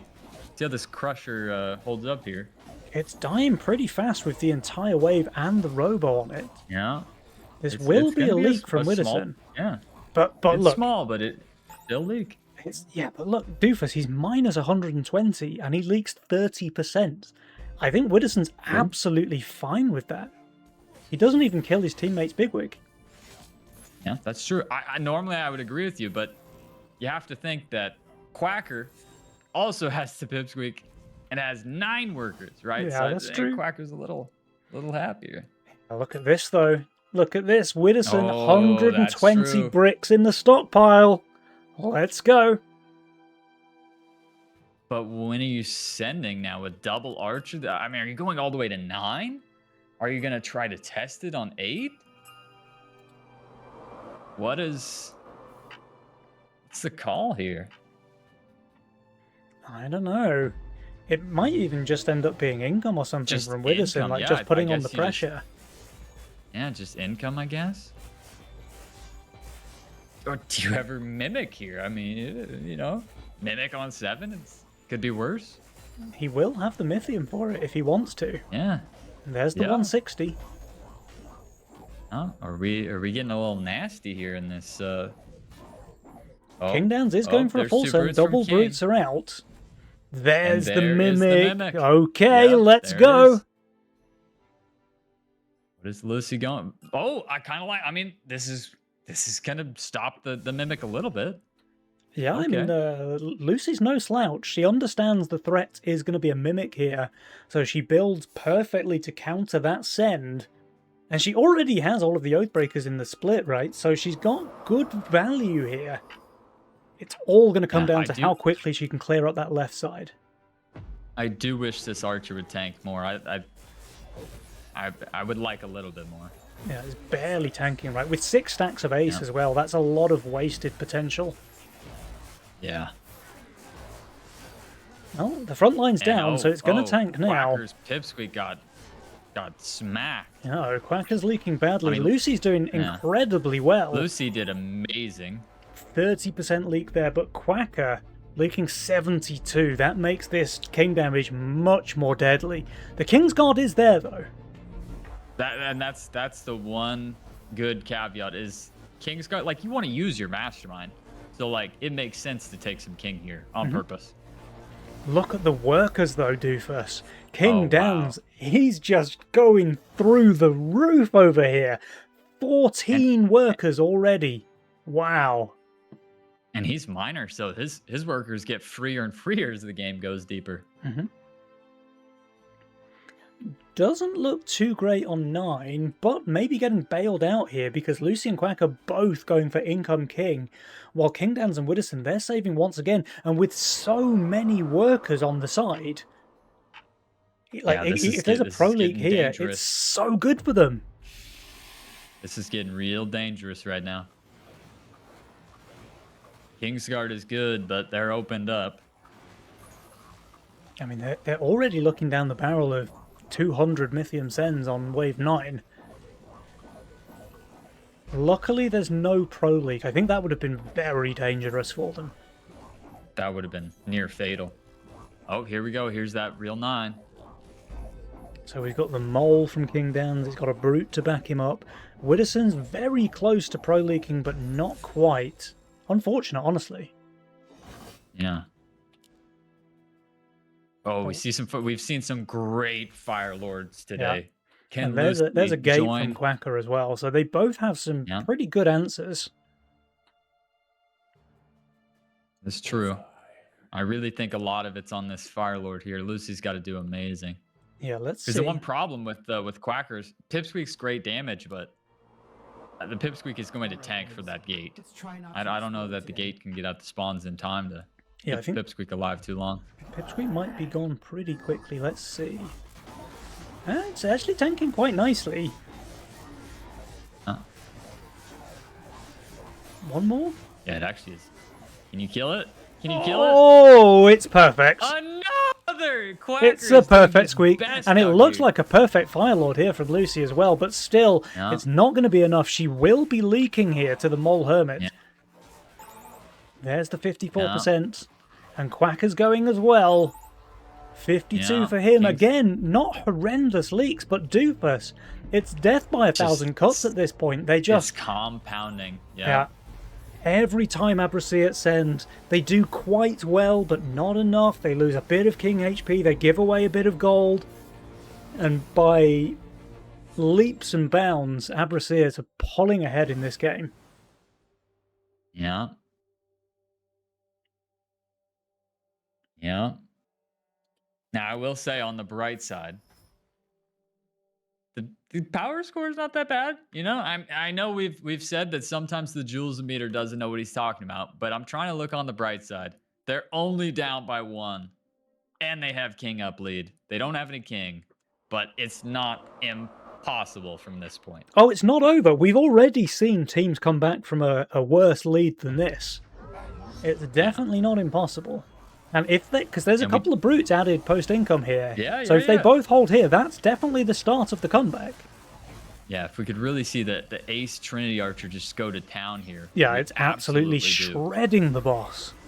So that's an easy hold there from Lucy. And Quacker's looking good as well. Quacker's doing really well. Maybe a pro leak here. His thing starts attacking the Dino for some reason. Yeah. Yeah. Quacker leaks, but King Dan's leaked to the Dino as well, so that's fine. And hey, Lucy will cover this. The long wave means that regen cooks more and more. Or that Kingsguard. And there's another round of income coming out from the side of the paid actors, so they can finish off those king upgrades. Hyper carry, maybe. Yeah, Lucy has that hyper carry already locked in, and Quacker actually spreading his wealth for Lucy. I like that. So she gets the Phoenix, she gets the hyper carry onto it as well, and that thing's going to start farming ace stacks as well.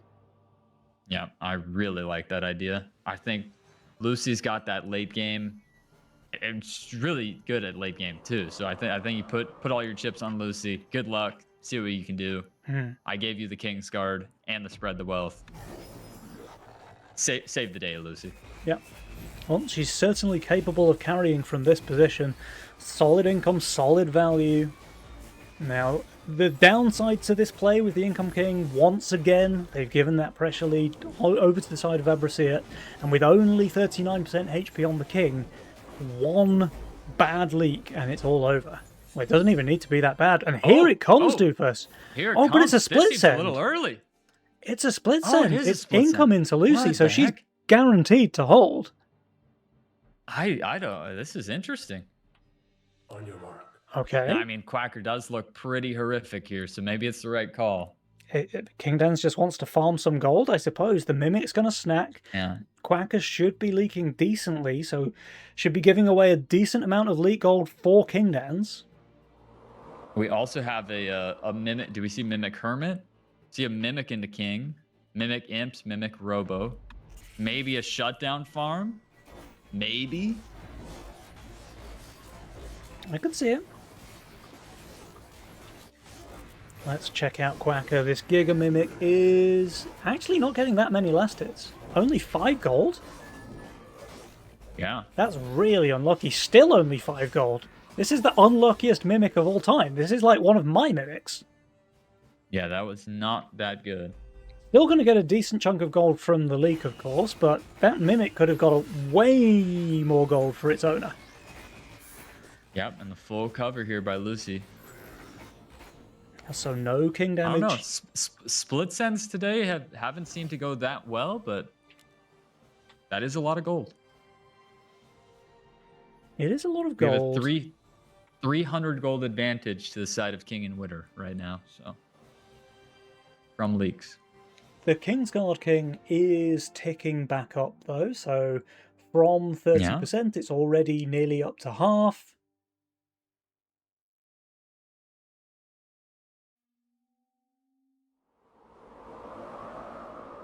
And Quacker going for another gate here, almost begging for a. Do they do the same thing? Do you do the 14 split send again into them?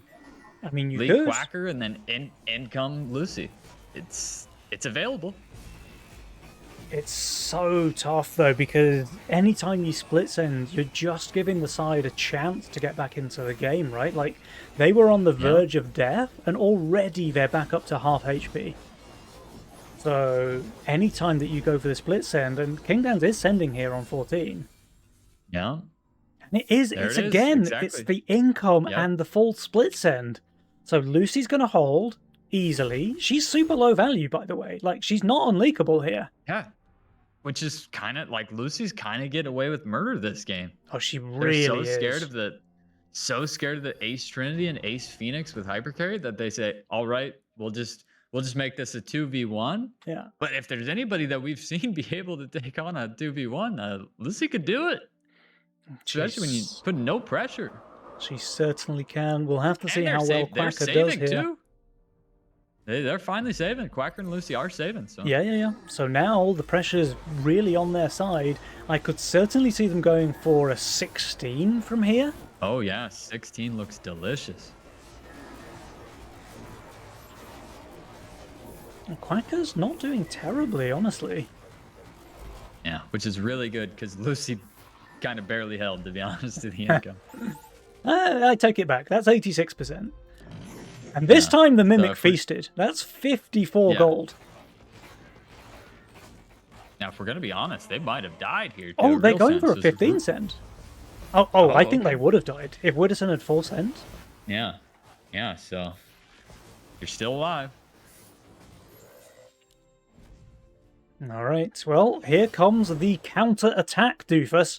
So Quacker and Lucy now going for full send into Abracea here on wave 15. They did get a ton of gold on the previous wave. Is it ever enough for them to hold? Yeah, and Lucy's under a lot. So this needs to work. This needs to generate a lot of gold. Mm-hmm.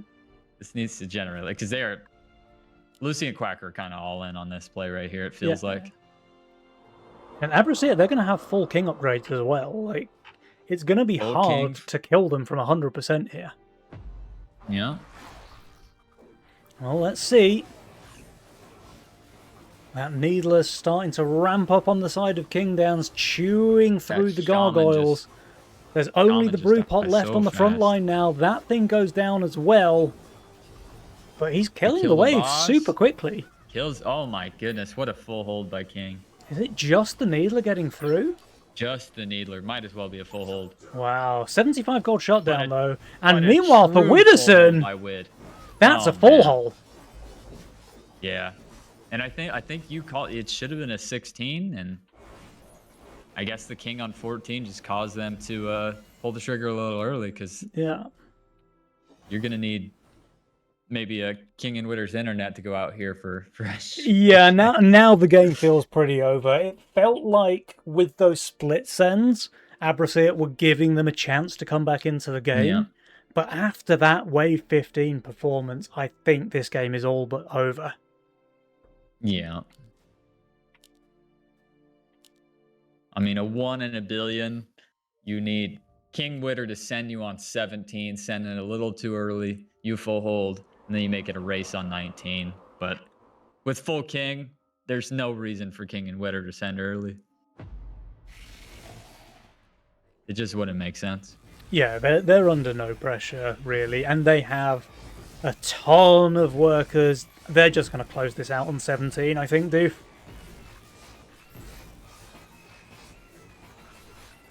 Oh, you think they're going to go 17, so you think they just go now?